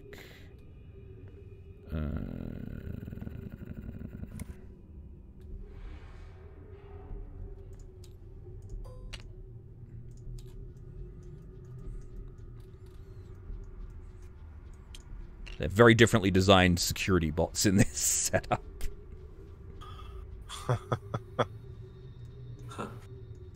They are pretty cool. Mm. A lot of bots. Yeah, I'm just gonna quietly close the door. Okay. Shh. Door closes. There's more than 10 in there. Probably more than 20 in there. What did you see? Intriguing. And are they active? They seem to be asleep. Alright. I guess when we get some grenades, we can just roll them in and be done with them. So, B-17, is there a way of permanently turning all of these things off? Well, as I stated before, you can deactivate all the androids and robotic systems on the on this ship section from the central control. That's where we're going then. We need a grey card. Yes, we'll need the highest access to gain. We need to kill Squigglybeard. He does seem to have all the grey cards. Mm-hmm. That he does. Alright, let's continue. All right. Alright. What were those two center rooms called? Something to do with medical The processes. very, very middle room was the machine room, and the other one here was the DN.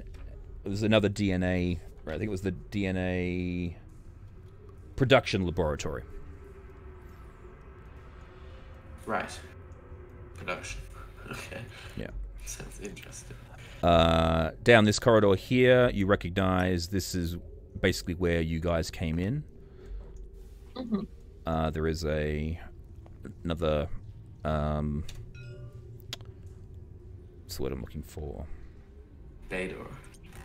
Cargo bay door. Thank you. This one's just another cargo bay storage room. And this open door here, you recognize a familiar glow across. There is a wall of force across this, but you can still see into it, and you see the elevator, but the elevator is actually up. It's not there. Who do we know that does walls of force, guys? Them robot thingies seem to have done it. No, it only did it when it had a giant brain in it.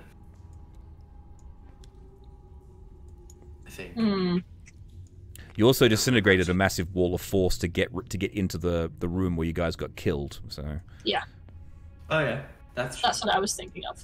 Yeah, I guess it could be them. I just assumed Squiggly Beard was there because you remember that Bulette had another wall of force around it that we disintegrated, and it had a hole in its head where you would expect a brain would go. Which just, it feels real illithid-y to me. Look, I'm not going to pretend to know the things about things. Let's do the easy rooms and then come back for the hard rooms, shall we? Sounds All like right. a plan. I would also like to come back after a full rest when we can be on Yes. all the... We can have all my infusions and all Flair's infusions. Give Talon wings of... boots of flying. What? Yes, you can have Flair's stuff. You should Sounds kill me like more fun. often. Wasn't you we killed? We should make more clones of me. Make them make stuff for us and then kill them. That seems... It's ethical because they're evil. But anyway, let's continue. Fine. I will go check out that door that Flickers seems to be walking toward. all right. Loud, grindy, squeaky. This room is actually pitch black inside Flicker, but Talon, you can see inside there. This is just another cargo bay. I'll have a quick squiz through all the boxes. Not through all the boxes, but like between the boxes, because there seems to always be things living in these rooms, so just want to clear them. Yep. What do these boxes have in them? These, it's more filament. More of those blue boxes that the what's it called, the Umber Hulk. Big bug thing. Yeah, the Umber Hulk was hiding in. But no, this room is completely clear, just very dark. Guys, it's occurred to me that if we kill everything in here and keep the whole getting in a secret, like if we lock everything down and don't let anyone get in cards, we can make a killing selling shovels. I mean, not just shovels, but we'd start with shovels. We could Probably make not armor. Who are we because selling we'll be to? getting. We would inflate the economy, but we don't care. Who are we selling them to? The people outside. Which- I mean when we're done, we can So, set this once up a as year- our house. Once a year, we can leave this place Oh, to I'm go sure sell we'll figure out a shovels. hole. Well, eventually we can cut a hole. I hope, and then yeah. We could ask Right. our friend here, B17. Is there a way of changing the cycle on the door so that we can come and go as we choose? How did we not think of asking this before? Well, I imagine that would be able to be accessed through central control. Again, a place we must go. Yes. Oh, so we could just leave. Oh. After we kill Squiggly Beard and everything else. Yep. Yeah. I mean, while Yeah, we're so- at it, why don't we just fly this ship off to wherever it was going? Yeah, or fly it nearer to a city so that we can look very threatening. MB17 chimes in. Unfortunately, that would not be possible. This is not actually flight capable. Ah, what? So sad. I seem to remember turning off gravity for a bit. Can that be applied to the whole ship? Well, you can reverse gravity on certain levels, yes. But, okay. You guys should have let me just turn that on and off again. Think of how much stuff would have died. Alright, yeah. Looks like we've explored this corner. Don't think we want to go that way, Talon. That's where the wall of force is. Yeah, I'm gonna look through the wall of force, see what I can see. Okay, so looking through the wall of force, you see many more boxes, and you also see the lift in the raised position, and you eventually, while looking through the door.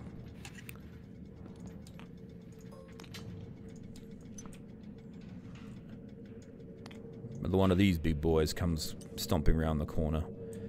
And it looks at you and snorts and then just goes back. There are some big doggos in there. Oh, more of them? Well, Apparently. you know what we need to do now, then?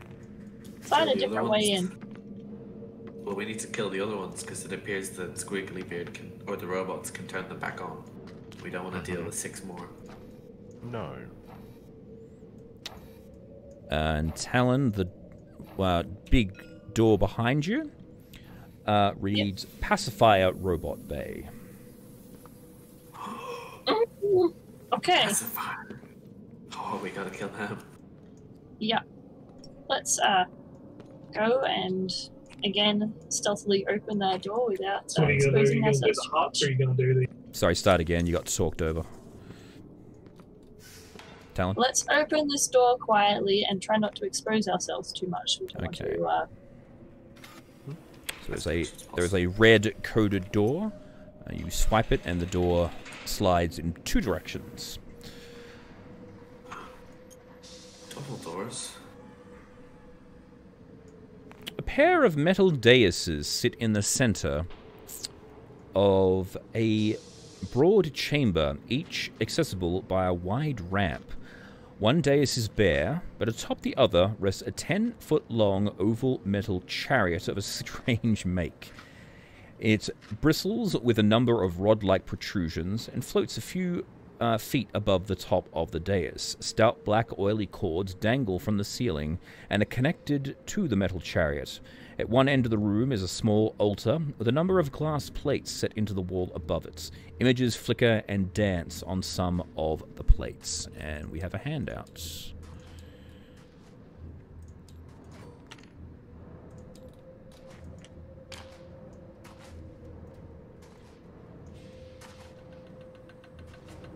You see that okay? Or? Yep.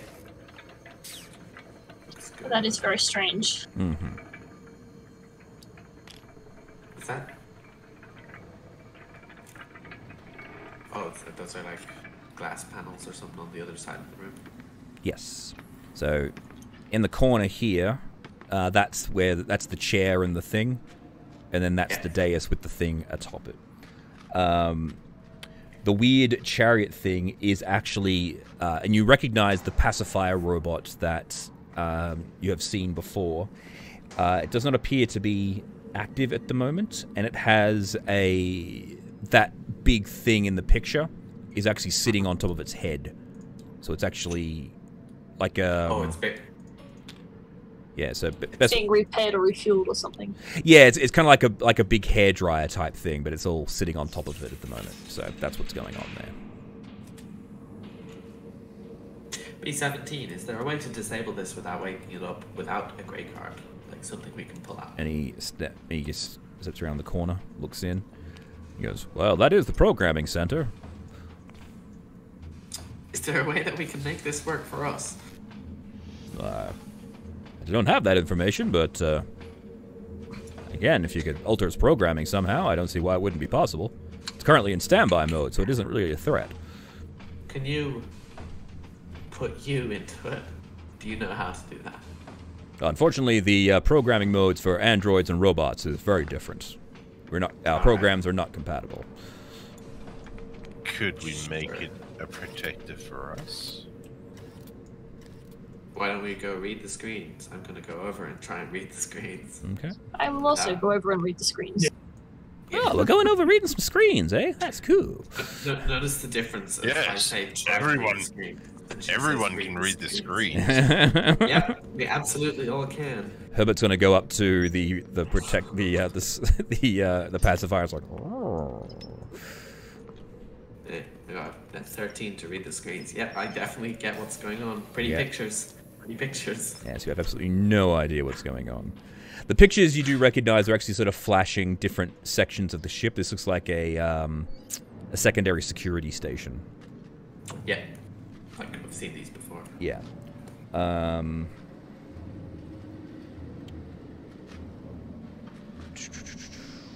both of these platforms, one of them says recharge 1 and recharge 2. One of them says charging, and the other one says standby. Is there a shutdown button? Make a investigation. Turn off. Make investigation check on the console there. Alright. 22. 22. Okay. Okay, this is actually extraordinarily complex, according to the difficulty. Okay, so you have 1 success, and you have advantage on the next check. So go again. I would help, but I don't know how. The minimum I can roll on an investigation check is 20. Just putting that out there. Oh, okay, cool. So you succeed. So you cannot fail. There you go. Yay, rogue! Because 20 or higher. To figure out alien technology, it's an extraordinary difficulty, which means you need to roll 5 successes. And a 15 of 19 is a success, and a 20 is a success with advantage on the next roll. So, yes, you're currently... you're some sort of alien technology savant at the moment. Apparently. You actually work out fairly quickly. Like, you guys are just sort of chilling out. It takes you maybe like 10 minutes just running through this thing. You work out pretty quickly every facet of this machine. You can completely reprogram it in order to not see you as threats. You can program in new threats. You can make this thing go on a rampage. This thing is now yours, basically. You can program it how you want it to go, and it will do what you tell it to do. What programming language is it? I hope it's a good one. Basic. No! not even VB or VBA. Isn't that? Basic. CSS. Doesn't even work. Oh, Turbo Pascal. Yeah. Alright, so... 3,000 lines of basic. That's C++. You get to the end of it, hit compile, and it goes, error. Doesn't tell you where it is. Doesn't tell you what the problem is. Just error. Just an error. And you have to go back through these 3,000 lines of code looking for wherever the quote-unquote error is. Yeah, it's funny actually. Like it says, it says if you fail, there's a 50% chance of a police robot showing up to find out who's fucking with the machine. But that was never going to happen. So, Talon, I feel like maybe you should learn how to use all the guns we find and just tell me. Right. I want to program it so that it doesn't see any of us in the party or the posse as a threat. Mm-hmm. I also want it to be programmed to be extremely hostile to Squiggly Beard. Mm-hmm. And basically anything that's not us is a threat. Okay, right. So that's simple enough to do. Essentially, what you do is you just go through its protocols. You go through the protocols and you find the identifying thing. You just you turn everything that was friendly to an unfriendly, and then you flip, and then you program yourselves in as friendly targets. There you go. Can you tell it to do what? Like, we want to follow us, right? Increase the posse size to 4. Yeah, there is an activation button too. You can just slam your finger down on that one there, and it'll turn on. I feel like setting it loose is going to be a really good distraction for us. Yeah, but I don't think we should do it until we really need a distraction. So we could have it follow us, and you program in the set loose rampage as a thing we can start it off on with like a code word. So that until we need a distraction, it follows us and helps us out, and then when we need it, it goes and leaves and bothers Squiggly Beard. I agree, but I also don't want to give Tim something else to manage. I'm fine with that. It's all good. All right, well, let's do that. That's I actually completely rolled for what she do and she don't were doing, so I know the time frame of destruction for them. Right. Oh, right, yeah, you just like figure out 2 days later, this much is dead. Exactly. So. Yeah. Okay, so if you want to whack down on the button. Activate. Alright, here it goes. Pacifier active. Beginning patrol. Flicker, you hear. Yeah. And it actually flies off. And goes. Turns around and goes. Threats not recognized. Beginning sweep. Whee! It just flies out through the doorway. So it's not on bodyguard patrol? I think you were just setting it loose. No, I'm doing what Flicker suggested. Coming back because you were not clear about what you wanted to do.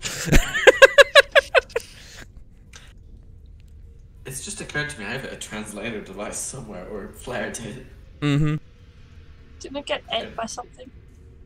I think he wasn't using it, but it was there. It's just that he didn't need it because he understood the language, so he wasn't using it. So it was just in his bag somewhere. So I'm just gonna look for it, pointed at the robot.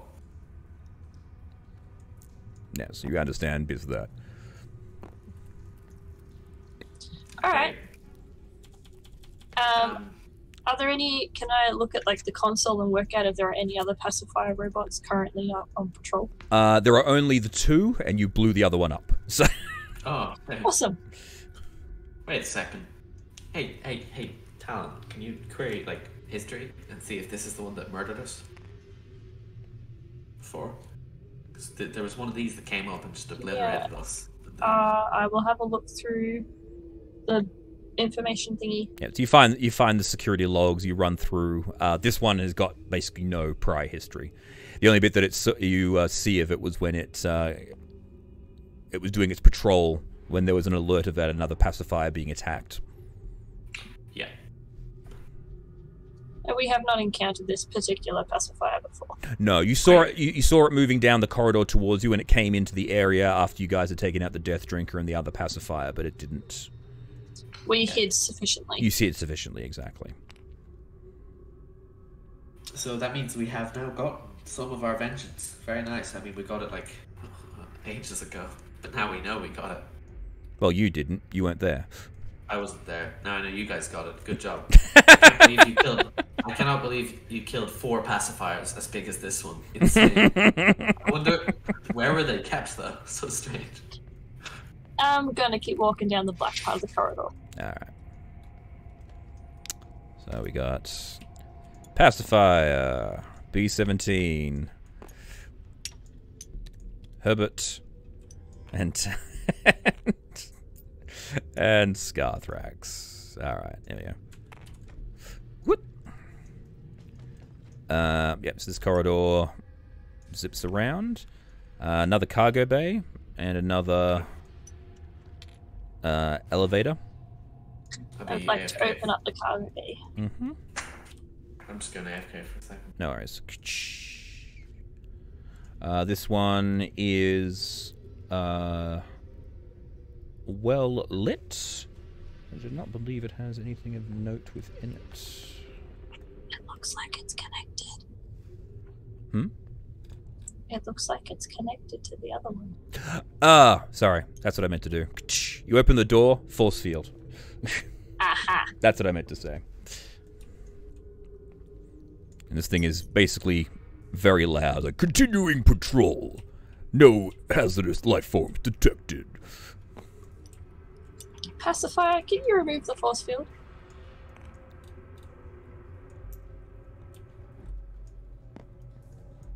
It comes up. Force field can only be deactivated from central control. Good to know. Alright. Actually, there's a thought. I'm going to go back to the security console and scan all the screens for the squiggly beard. Okay. Wait, where are you going? Come back. Alright.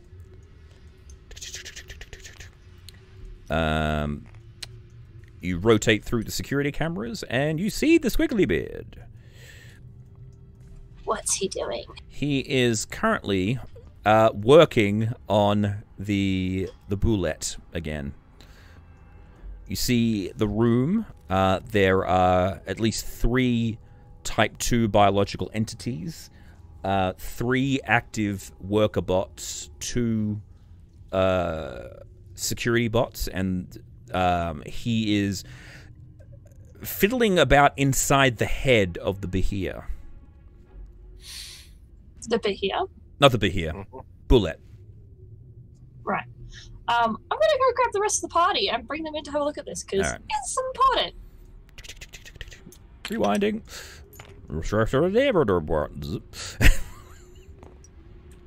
That doesn't have to be rewinding. Yeah.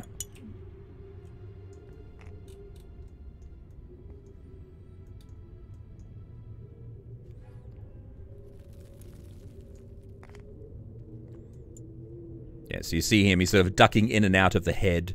The worker bots are handing him things, and he appears like disappearing inside of it, and you see like flashes of light.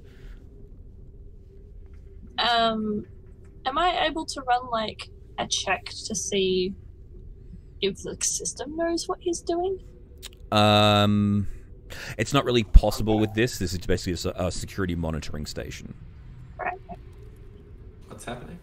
So, Squiggly Beard is fiddling with the head of the bullet, which was the room that we tried to get into where we got killed. Yep. I remember that. Well, he's in the head, doing things. I tried that. There wasn't anything in there. Yeah, I guess that was 2 months ago. It feels like less than a day ago to me. I can understand that. Like it happened less than an hour ago in my memory. So we know where he is. Yeah. We can also see he's got some of those big dog rabbit things, plus also some of those really hard-hitting droid bots things. Right. Do we want to kill him now? I feel like we... So how many of those droid bot things does he have? Because we didn't do well against 6 of them before. He has 3 workers, 2 guard, as well as... What did I say? 2 Type 2s? Yeah. Yeah, 2 and 2 Type 2s. What did we fight before? You fought 6 workers and the pacifier. Yeah. Because when the fight began, the pacifier came up the lift. Yes. From probably down here. Which is, yeah, the room that's force field shielded at the moment, yeah. So, you definitely saw Squiggly Beard, though. Yeah, well, we can see him on the screen. We're looking at the security monitor. Yeah. Oh, I can. Like he keeps popping. The screen, right? Yeah. Yeah, he keeps popping his head out, and the workers keep handing him things, and he keeps disappearing inside, and you see flashes of light. So he's obviously working on something. Right. That's not great. Oh, and Flicker. At this point, you're looking at the screen. Something walks into frame. It's your spacesuit, the power armor. Hey, that's mine. Where is it? Where is it? You tell me where it is, please. Tell him. It's upstairs. Where? The room that we died in. Say, guys, I have this amazing idea. It's beautiful. I think we should attack it from above after we get my armor back. Speaking of attacking it from above, you know how you suggested that long rest and then giving me flying shoes? Yeah. Yes. I feel like let's finish clearing this level. Let's smash those canisters in the other room. Let's clear the center space. Yep.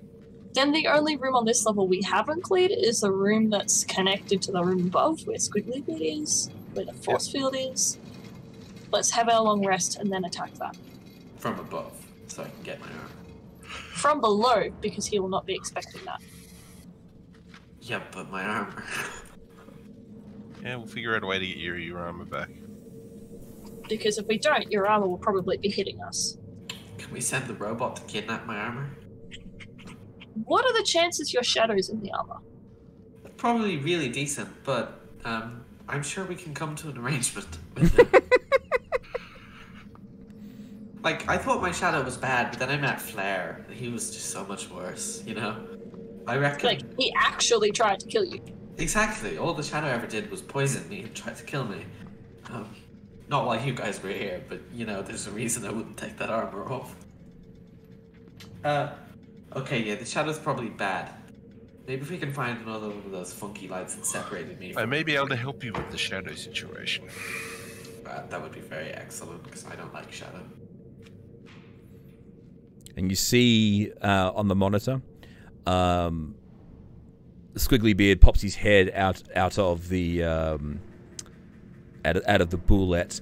And you see him like waving his hands about, and he actually points out of the room. And you see the armor nod, and it walks out of the room. My shadow would never work for someone as deranged as Squiggly Beard. I think my shadow has standards. This would possibly be a good time to actually fetch that armor while it's separated. Yes, I agree with Talon, because that makes a lot of sense. Not just because I really want my armor back. I'm an unbiased individual. Let's do a really quick assessment of where we're at. How tired / exhausted / needing a long rest are we? I'm feeling great. We most certainly could. Yeah, he does. The rest of us don't. I can heal you. Or, well, more specifically, Flair's healing rock can heal you. It's got 10 uses of cure wounds. It won't give you spells back, though. Alright, so we are good for potentially a big fight. Oh, actually, you know what? Garth. Oh no, he used it. Never mind. Flair had already used the spell refueling ring. Otherwise, you could use it. Yeah, I would like to, but yeah, if you want to take a long rest, that's fine. But I'll lose the haste, which I might keep if we go for the shadow now. All right, let's do that. Let's go out and then go up this elevator if we can. Yeah, sorry, indicate that again. I missed it. Ah, okay. So you approach that one active? You approach that lift. The odd thing about it is it's off center to where the other lifts would be. This one is actually it doesn't even have a top to it, and it has the sphincter at the bottom is actually sealed. This looks like a connected to a different part that doesn't actually connect to anything in the current. Yeah, right, I think let's head to the other one then. I think these lifts went down, so we have to use the square lifts on this level. Yeah. I guess this one? Yeah, that's the one you came down before. That was the one where the spiders were. Yeah. Alright. That works. So you guys head up. So where are you heading? We're heading up to the level that Squiggly Beard is on. Mm-hmm. We want to watch for the power armor and find an opportunity to grab it. Okay. You show up in She Do and She Don't lair. Lift groaning under the weight of the entire party. You guys barely all fit on the elevator panel now. I think he just called us fat. No. I'm saying maximum capacity has been reached. You got a big fucking robot in your group now. Big robot, 2 full sets of plate, and another robot. Yeah. And, you know, I don't think Horace weighs nothing either. No, Horace, he's fairly hefty. Yeah. All right. Cool. What did you say about me? Yeah. What the fuck did you just say about me, man? All right. So I got the pool room. I can actually. Willy. So I will beat your ass. With my willy fronds. All right. We'll just empty out. Oh yeah, because we had cleared the center. Yeah. I'd actually forgotten. I mustn't have saved it. Because you also cleared this area out as well. Yeah. I don't know if it'll ever come up, but if we get my disintegration ray back, we should flood some levels. It'll be fun, I think. Just saying. There's a big pool of water in there. Available for us to flood if we need to make a quick escape. I'm not saying it's a good idea, I'm just saying it'll be fun. I mean, that's one way to deal with biological entities. Yeah, everything will drown. Alright. We think it will drown. We don't know what it's made of. So, where do you guys want to head? So you're currently in... And in this room, where the the back room, where does it look like the power armor was when we saw it leaving? Basically you didn't see it go anywhere else. Like you saw it leave the room, and that's all you saw. Which direction did it walk away from? Like you saw it head out of frame, out of the door, but you didn't see it turn left or right. The camera didn't go that way. For which door? The door that you guys went into when you got killed. So the main corridor. Yeah, the main corridor. So we should go to the main corridor, and then we can assess from there. Yep. All right. Okay, so I guess where Sure. did Yeah. Ah! I'm in. That's one way to get in. I have made it in. All right, cool. So you guys make it to. God, you guys are absolutely ridiculous. All right. The group. All right, cool. So we will look down the corridor. Yeah. So he didn't come your way. You didn't see him passing in your way. So. My guess is that he's gone to like a storage room or something. So let's continue around to the next storage bay. All right. Yeah, I'm gonna. Yeah. Down the corridor. You get to this area here. You hear a lot of noise coming from the door. And the door has actually been repaired. You remember quite handily disintegrating the shit out of this door. It appears to have been repaired. Fixed. Yes. Which is good because they can't see us walking past. Yes, it's true. Reintegrated. All right. If you want, you can do like tracking. So whatever that is, that's survival. If you guys want to do that, try and track where the armor went. I can do that. The minimum I can roll on a survival check is 20. Fuck. Yep. God damn it. Do I have All right, Talon. That's the way you. That's the way you feel about it. So. Look, I built a character. Yeah, I know you built a survive character, in the and you dungeon. built it very well. Thank you. All right, cool. I got a 2. Does that help? No, Talon is tracking the legs. The legs are going this way, down the corridor, and then it goes up the ramp and disappears. Wow, Talon, soon you're gonna be getting a hug, just like Scarfax. You guys are just my best friends ever. It goes So up the great. ramp, up to the next level. Yeah. Let's follow. Okay. We need that armor back. Yeah. It for probably has a grey card. Might. Ooh. If it does, Yeah, it may very well. All right, you come.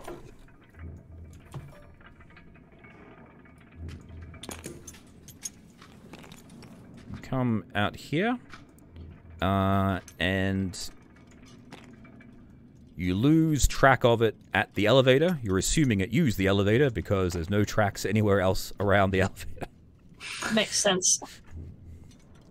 I guess we head up the elevator or down the elevator. Let's go up first. Actually, tell a lie. It didn't lose. You didn't lose it at this elevator. You lose it at this elevator because this is the only one that actually works. Yeah.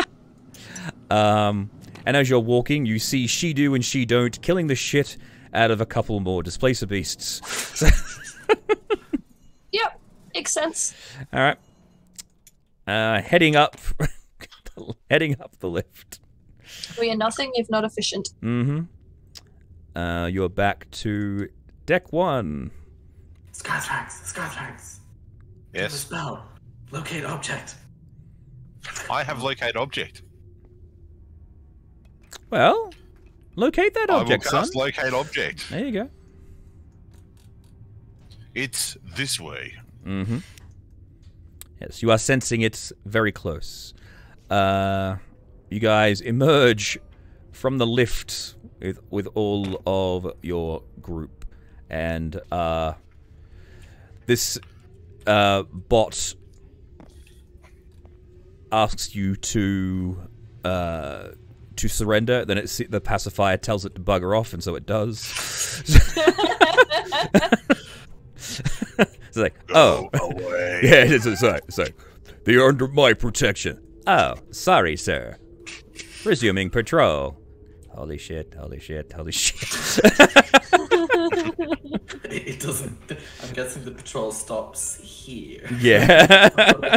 It's still doing its loop, basically. Just basically what it does, like it looks like it wasn't as silly as what I said. Essentially, when it sees the guard bot, you hear them interfacing, and then it goes. You see the guard bot. It goes. New security protocols updated. Hey.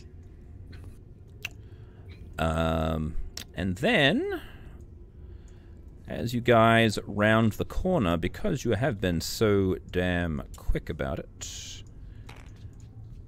you see a leg going round the corner this way. Chase that leg. Get the leg. I recognize that leg. Anyway. That's a good leg. We want that leg. You round the corner. Once more, you see the leg zoom, disappearing around that corner. You run down the corridor. It's like, oh shit, I lost the pacifier. Where'd he go? Get back here. Stop talking to your little brother. So I'm just gonna, like, because I'm on haste, I can move at double speed, so I'm not gonna use the full speed, but I'm using enough that I don't let it get out of my sight. yeah, right. So you see it disappears into the security office. Okay, I go full speed because I don't want to let it get to the great card zone. Alright.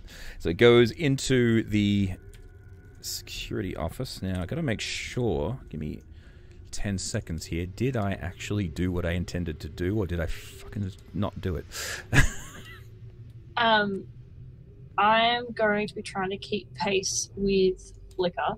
I'm not going to be able to move quite as fast, but I'm in between his pace and everybody else's. If they're all moving at double time. So, Flicker, you dash forward as everyone is coming round the corner. The security bots do not pay you any mind, as the pacifier robot has updated the security protocols. It is unfortunately not going to be able to follow you into the room because the doors aren't big enough. So, Flicker, as you round the corner, you see, about to open this door, your power armor, and it stops. It's got the cool miniature. It stops. When we're done here, just replace my miniature. and it turns at you, and the visor flicks up, and you just see darkness inside, and you hear, "Hello, Flicker." And then the energy beam on its shoulder ignites, and it fires the disintegration ray at you. Oh no! Ah, I better use my door shield. All right, now I've got to activate your character sheet because this character is you. So. Oh, great! You guys killed me already once before. Do it again. Disruption beam. Dexterity saving throw, please. All right, that's a. Could you get a dice roll? Oh yeah, I need the dice roll. I think it's actually in here, isn't it? It's still in the. There it is. Yeah, but everything's hidden. Yeah. Again. There you go. How wise are you, Flicker? You know, no one's ever said it was my strong suit. Yeah, I think the answer to that question is not at all. I flash of genius that to 12. 12. Oh, would you look at you? You just make it. On a failure, you take 5d6 force damage and is stunned for d4 rounds.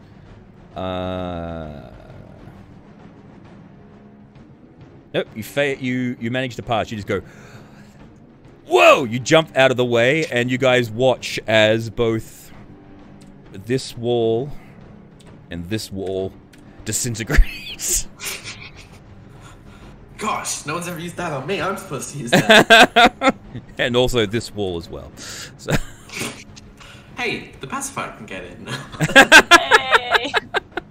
Roll for initiative, everybody. Here we go. Flicker's shadow. Alright, cool. So, Shadow, after disintegrating the wall, looks at you again, Flicker. The helmet flicks down. And yeah, he's just gonna hit you with another another disruption beam. Okay. Oh! 15. 15. All right, you dodge out of the way. More walls disintegrate. I'm imagining those tables aren't looking. Yeah, those tables aren't there anymore. So you guys are just seeing is this whole like beams of energy are just flying through, and the walls are just disintegrating out of this place. I feel like it's getting to a stop at the edge of that. And he opens the door and disappears inside. 5, 10, 15, 20, 25, 30. That's as far as he gets. Alright. Talon. Hey.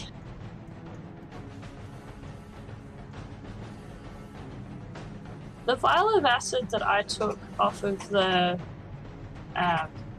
homunculus, yeah. homunculus, that was a wall-eating acid. That's a wall eater, yeah.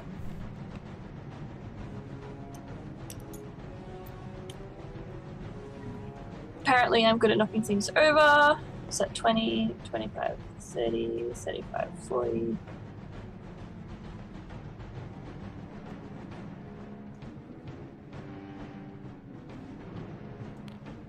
Is that 45? Where's my measuring tape? Hold down tab. Yeah. What's that? It's 5, 10, 15, 20, 25, 30, 35, 40, 45, 50, 55, 60, 65, 70 to there. To where I am or to where my tape 70 is? to where you are.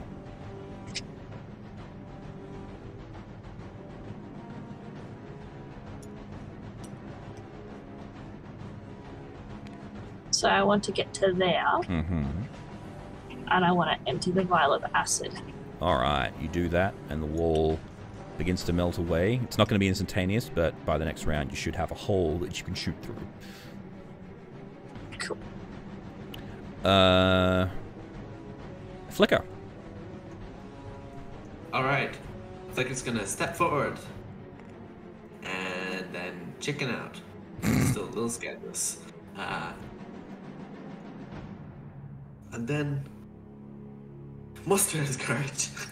And mostly because he's still hasted and kind of high, he's gonna run over to the door. And does it open? It's already open. They didn't shut yet. Oh, okay, yeah. Yeah, they closed it, yeah. No. I can use my speed to catch up with Yeah, I thought he'd closed it too. No. The doors, because they take it, they open, then they take a round to shut. Right. Would that have changed anything?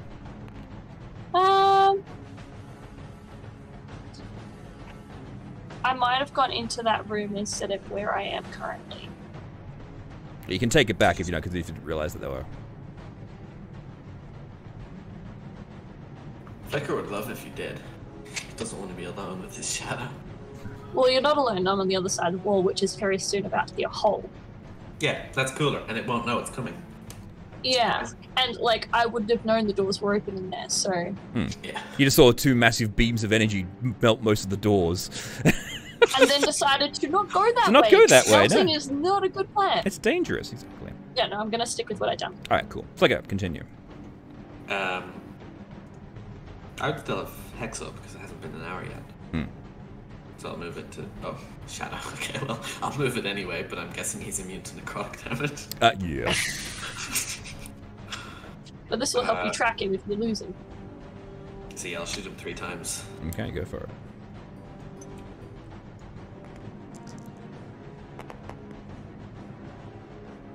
Oh, I got him once. Oh! And it was a critical. So 18, 24 plus whatever I roll here. Mm-hmm. All radiant damage. 36 points of radiant damage. 36, nice. Is he gonna dislike radiant? No, Or don't we know? we don't know that, no. I don't know. Flicker knows that he's fine with Radiant because he knows what shadows primarily are made up of. So. Oh yeah, no, I'm not even actually sure of Radiant, but I know that they don't take necrotic. Yeah, yeah. But yeah, Radiant's my only weapon anyway, so that is it for me. Okay. Scarthrax. Right. Can I? Where are the hole? Which walls are the holes through again? Sorry. Right in front of you, you can see where there are no walls. They're missing the... I will walk forward 5, 10, till I can see him. 20, 25, 30. Yeah, you're actually not close enough to see him. You'll have to run to be able to see him, which means you won't be able to do an action this turn. Can I do? He's on the other side. No, I've got a So what I'm looking for. You had the teleporty thing, but that was only as a Bonus vengeance. action. That was only your bonus action, but you don't get to dash in as bonus action. You're not a rogue. You can bonus action spiritual weapon beside him though, but I'm not sure if you have to be able to see. You have to be able to see where it goes. Yeah. Well, in that case, I will keep going. Just run. Yeah. You just run up behind Flicker and you see. Oh, it should be in the space. Yeah. Yep. Cool. Good. It's like, I have a plan. all right. Well, send another one to Tiamat. No. Well, maybe. No. There is a plan. There is a plan, and it might get your armor relatively intact. Hopefully. All right. You see the Flicker making the armor moving its arm to the one place you don't want it to do. Here comes another disruption beam, everybody. Flicker. Oh no. Flicker and Scarthrax. Dexterity saving throws, please. 23. Oh, good lord. 19.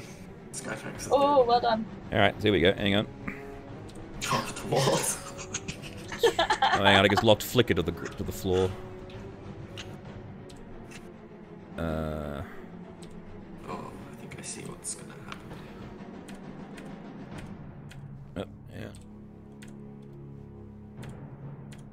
yeah. Look, I just want to point out, if you can redirect his laser beam better, we're not going to need a grey card. I was like,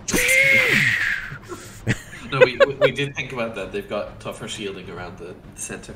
yeah. But he probably has a great card because he's come right up to it. I hope. And you hear him just go, "Damn you!" And then the door opens up. Whoosh. He ducks inside. Into the shadow. And you see him, and you don't see him anymore. But I need everybody. Let me guess, he does the old mash the buttons trick. No, not quite. Hang on. 1 second. Where is it?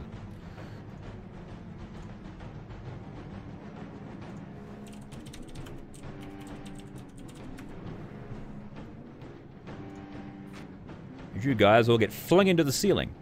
So, as he reverses the gravity.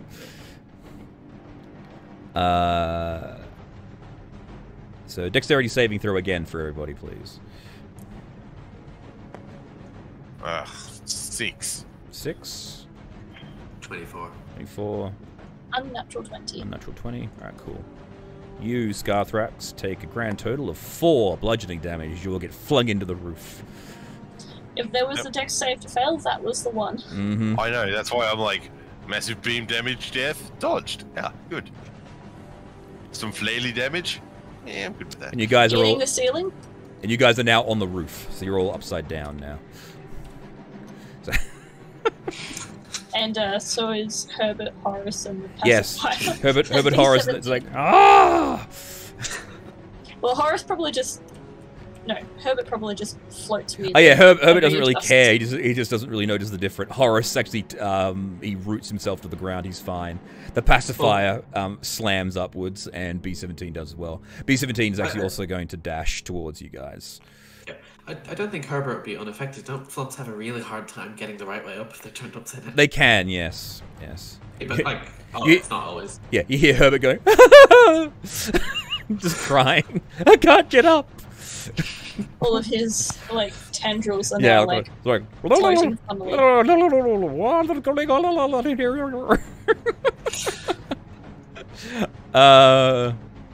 Talon, it's yours. There's now a hole.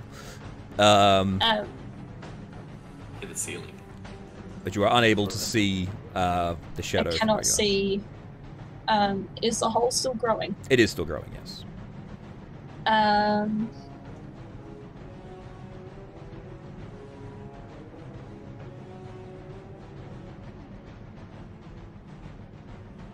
Just jump through it. It's not big enough to jump through. It's not big enough. It was big enough for me to shoot. But And she would also take all the acid damage as well. Hard pass on that. Don't jump through it. I'm gonna scoot back a little bit so I have a better vantage point. Mm-hmm. And then hold my attack action Alright, 5. Yeah. in case I can see it. No worries. Action is held. Flicker, you've seen your shadow disappear into the control room, and you realize you're now all upside down, so obviously something is up. So Yes. That is us. We are up. you guys are all now up, yes. I will walk along because I can't fly. Right way so there we go. Just walking to the doorway. Mm-hmm. I'm walking so that I'm not going to get cut in half by the doorway. Guess beside him. Mm-hmm. Yeah, I guess I'll shoot him again. Go for it. Can't you just push the deactivate button on your power armor? There's no. I wouldn't wear it if someone else could just turn it off. You built the dang thing. Obviously, you're gonna know there's a Oh, failsafe. he didn't build the power armor. He just used No, it. I Like just. he's played with it. Yes. Oh yeah, but now the shadow has it, it's personalized to the shadow, so the shadow might know how to turn it off. I wouldn't. Yeah. The shadow is probably as smart as me, if not more. After all, the shadow doesn't like disintegrate its friends. It just disintegrates. Yeah, 3 shots on him Mm-hmm. with his very good AC. Got him once, I think, 29. Yep. Unless he can cast shield. No, I wasn't that big of a dick. So 19 points of radiant. 19 points. Nice. And I'm actually going to bonus action to activate my shield thing from the heavy armor to put my temporaries up to 12. Okay. But that is all. Very good. Scothrax. Just walking in, going for the whale, I'm guessing. Is he muted? Scothrax, are you there? Yes, I am. There you are. Okay, yes. It's your turn to Yes. hit. It's your turn to hit things. Ah, excellent. I will do this. Now I will walk forward and wail on him like a punk. Okay. Right. Hulk I mean, smash. 7. So, all right. Let's Wiggity baggity, start. sign to attackity. Not with that, I won't. I will with that one though. That's a Hey. that's a crit. Oh no. Guess who's boosting the No! All right, out of that. so it's 50. What was it? 52. We worked out was the minimum.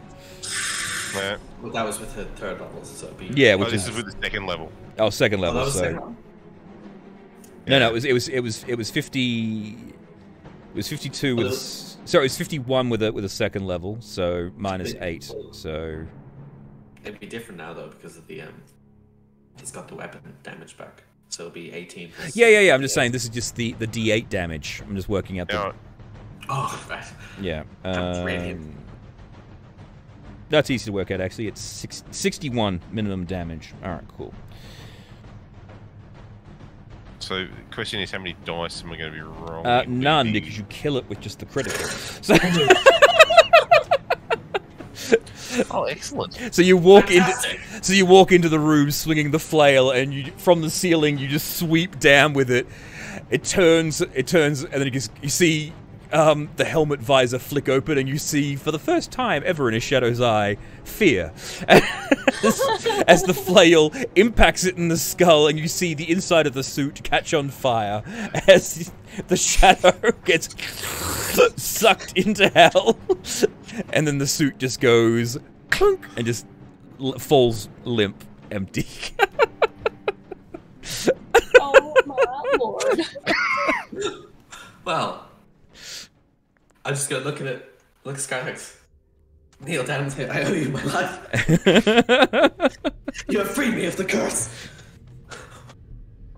I swear, life dead. Oh dear. Also, You're stuck with him now.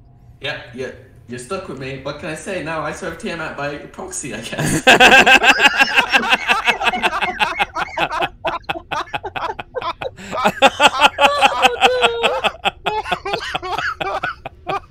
I mean, you killed the Shadow that's basically been plaguing Flicker for like a decade. He's pretty pleased. After you killed the evil clone that tried to steal his life. Well, you see, this can be arranged. One thing I just quickly want to note: does the Shadow have infusions as well? No, it was just using the armor as is. So yeah. I'm gonna click the button. So I'm gonna yell out to Talon, "Heads up, we're putting gravity back," and press the button to turn it back because I did identify that before. You did, yes. So. Yeah. And if not, Scarthrax will be able to tell you which one it is. Yeah, exactly. Dexterity with advantage to flick yourselves back down. Yeah, 20. Yeah, easy. 12. 12. Yep, you're good. You're on your feet. Yeah, but 26. Yep, all good. Everyone's back down. Has my wall melted through yet? About another 20 seconds go by, and it's big enough for you to walk through. So now there's a big enough hole for you to actually step through. What'd I miss? The Shadow's dead. Wait, what? Yeah, Scarthrax freed me of my curse. I mean, I was sort of already freed, but it's permanent now. Very happy about this. Very chill. Wait, was I right? The Shadow was in your armor? Oh, yes, you were correct. I can't believe it tried to disintegrate me 3 times. I mean, I would have done the same to it, but still. Flicker, you know what this means? I'm free. No, it means you can now go back downstairs and pretend you're the Shadow. Ah, Talon, you are very smart. What do you think, boss? Wait, what? I work for Scarthrax now. I owe him a life debt, 2 actually. Well, an armor debt. That's more, really. Armor debt is worth more than a life debt, really. I'm gonna start switching over the armor immediately. Anyone want my door shield? It doesn't do anything. The next thing we need to work out is what were you sent up here to do? Well, we wanted to turn off the bots. If you guys want to have at that while I do this. Yeah, I'm quite happy to do that, this but guy back up here. if you go back downstairs pretending to be the Shadow and you've been sent up here to do a thing... Ah, right, yeah. Well, hold on, but we know it has mind powers. It might be able to read my mind. You are 100% correct. It will be able to Turns do out I've that, got and it will know 25. you're not the Shadow. Yeah. I don't know. Yeah, it might be that It's split twice. second of hesitation though when you walk in and it goes, wait, you're not. Yeah, so we might lead the attack on And- that. But Yeah, and then we follow in. Which means we have So to we're attack going it to be- now, Oh, or we lose the element of surprise. yeah, I'm not sure though if that's where like Skytrax is down to no spell slots or no good ones. Yeah. I'm fine, but I don't know about you, Talon. Do you have any archers I left? I think you used them all. Oh, this is the I've flex got one one. left. Yeah, but we might be like if we turn off the robots, that's all the advantage we need. Yeah. It'd just be us and the biological entities and Squiggly Beard and maybe the brain. B-17, have a query. Yes, Scarthrax. How may I assist you? If we shut down all of the robots here, that won't affect you, will it? No, the androids are on a separate circuit. Excellent. It If will we affect then- our pacifier. If we then destroy this console, can they be turned back on again?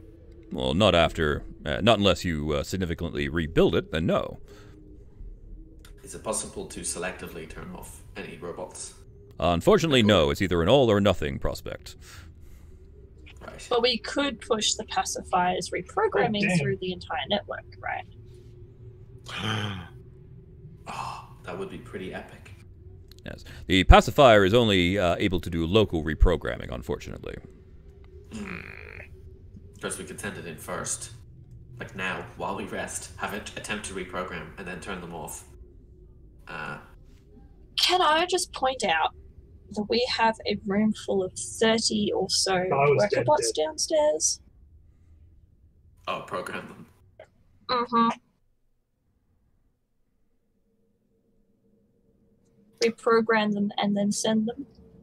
All at once at him. Mm-hmm. But his ones will still be on his side. But I mean, 30 is more than him, hopefully. 30 is more than 3. We don't even have to go down to do that, though. We can just tell the pacifier to. I mean, we probably want to supervise it.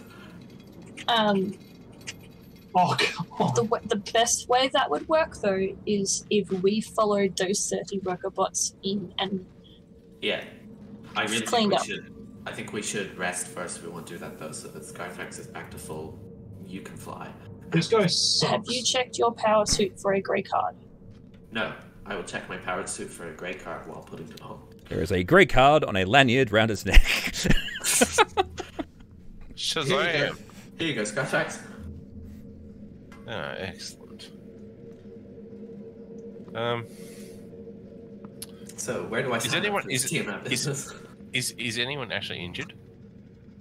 I didn't get... I'm not injured. I think you were the only one that took damage, and that was just from falling.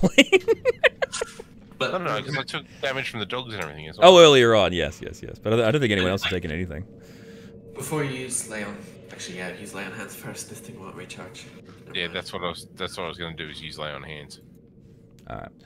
If you want to know what your functions, what you are capable of doing on this console, I will read you out the command lists. Yes, please. All right. Commanders, personal chambers, private lounge, dining room.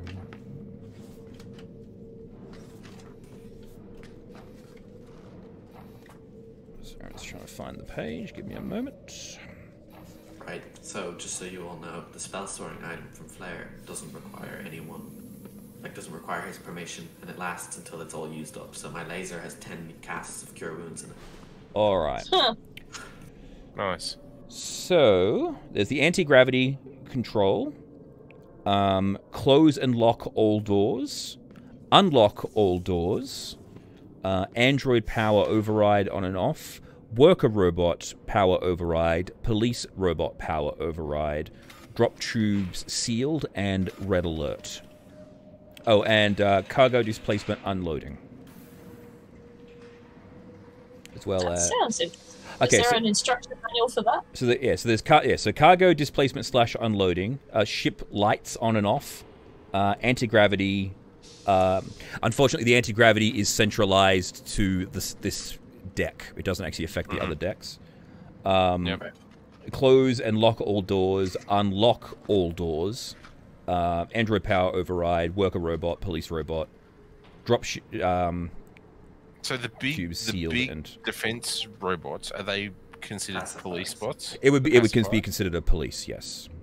So you could shut Oh, down. shut all the pacifiers down. Oh, So you could shut No, down. it's You could a- shut It's only got down. work bots. You could shut down all the workers. Leave all the police robots active. Yes. yeah, but the workers were the things that annihilated us. They had the tractor beams and stuff. Yeah. If we can turn them off, we're probably clear and we can keep the pacifier. And he might have a few police bots, but we've killed them before, and the pacifier can hopefully reprogram them. Righto. I think we should do that. Now or later? I think we should do it after a rest so that he doesn't come investigate while we're sleeping. Wait, say that again? Sorry, I think we should turn them off after a rest if we're gonna take a long rest because Okay. he might come up while we're sleeping. Well, he might anyway because the power armor has not come back. That's true, yeah. We might want to move if we're going to rest. But we don't want to. We don't want to. If he comes up here on his own while we're resting, right? We're still in a better position to deal with him on his own than than down there. So we are better off doing our long rest here and having someone like doing a splitting the cycle between us, so that way we all get our rest. Yeah. And there's someone on guard. Or having the B17. pacifier guard the door while we all sleep. And B17. Yeah, it's just occurred to me though. The other thing, the squiggly beard, he can look at the security cameras. And he's probably going to see the devastation wrecked by the disintegration ray, and he's going to know something happened pretty quickly. Like as soon as he looks, basically. Well, he's going to know that anyway. So basically, we take advantage of the situation. And if we leave this room, then he can come in here and do whatever he wants and shut everything down or lock everything down or whatever it is. We have control of this room now. Oh yeah, he could do my strategy and just flick the gravity on and off till we're dead. Yeah. And the thing is, if he comes up here, B17 can wake us up and we can flick the gravity on and off until he's dead. He floats. Yeah, he'll be fine. Alright, well that sounds good to me. We rest in here. We get our friends to guard. Because realistically, this is the best room to hide in. Yeah, it has cut in. all the controls, and it has the thickest walls. Yep. We're far better off in here than we are anywhere else. But we will have one person resting outside. We can just put B17 outside. He can. Oh, wake up, everyone! He's here, or whatever. That's a very good impression of you. Thank you. You're welcome. Alright. Before we take any rest, I just want to quickly go into here and see if anyone has been added to the holding cells. There are no additional people in the holding cells, no. Okay. And then I guess we'll take a long rest if we can. Yep. And you actually notice as well, looking at the console,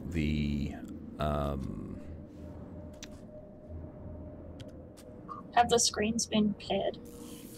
the screens have not been repaired, but there is. Oh, jeez, big pacifier. Yeah, he actually has to stay out because the corridor is big enough for him. The rooms are not. They're not tall enough. Yeah, he's actually not able to get inside the rooms. He can only be in the corridors because the corridors are slightly taller. And actually, is there a control on the central console for turning off all the security cameras?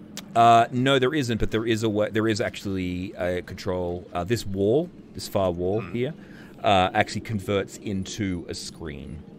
So you can actually run through the security cameras as well.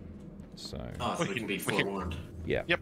We can literally have someone sitting there watching him in the room, and if he suddenly goes, "What?" and then wanders off, right? We can track him, and then if he comes up here, then Herbert or someone can wake up, guys. Oh, Sounds good. That's a horrible impression of me. We should get our flora and fauna in here, though. Yeah. All right. Move over. I'm coming in. I'll throw my old armor out. Get out of here. Put your old armor in the storage room. Yeah, I'll put it back with all the other holes. your two scrapped armors. Yeah, just toss it. I don't need it anymore. All right. And during the long rest, I will. I'd like to talk about our Lord and Savior Tiamat. Our Lady and Savior. Our Lady and Savior, yes. Great gal. All right. So as you guys begin your long rest, that's where we'll leave today's session.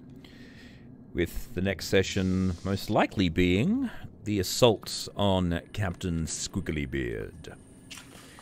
So as you begin your rest, you observe the man with these weird tentacles attached to his face, continuing to work on his strange project inside the Bullets, unaware of what his ultimate plan will be. But for now, that is where we will leave today's session. So, and thank you to my players. Talon. Good night, folks. Flicker. Praise Tiamat. Scarthrax. Tiamat says like and subscribe. And until next time, everybody, with Expedition to the Barrier Peaks, remember to keep on blending. Bye! Good night.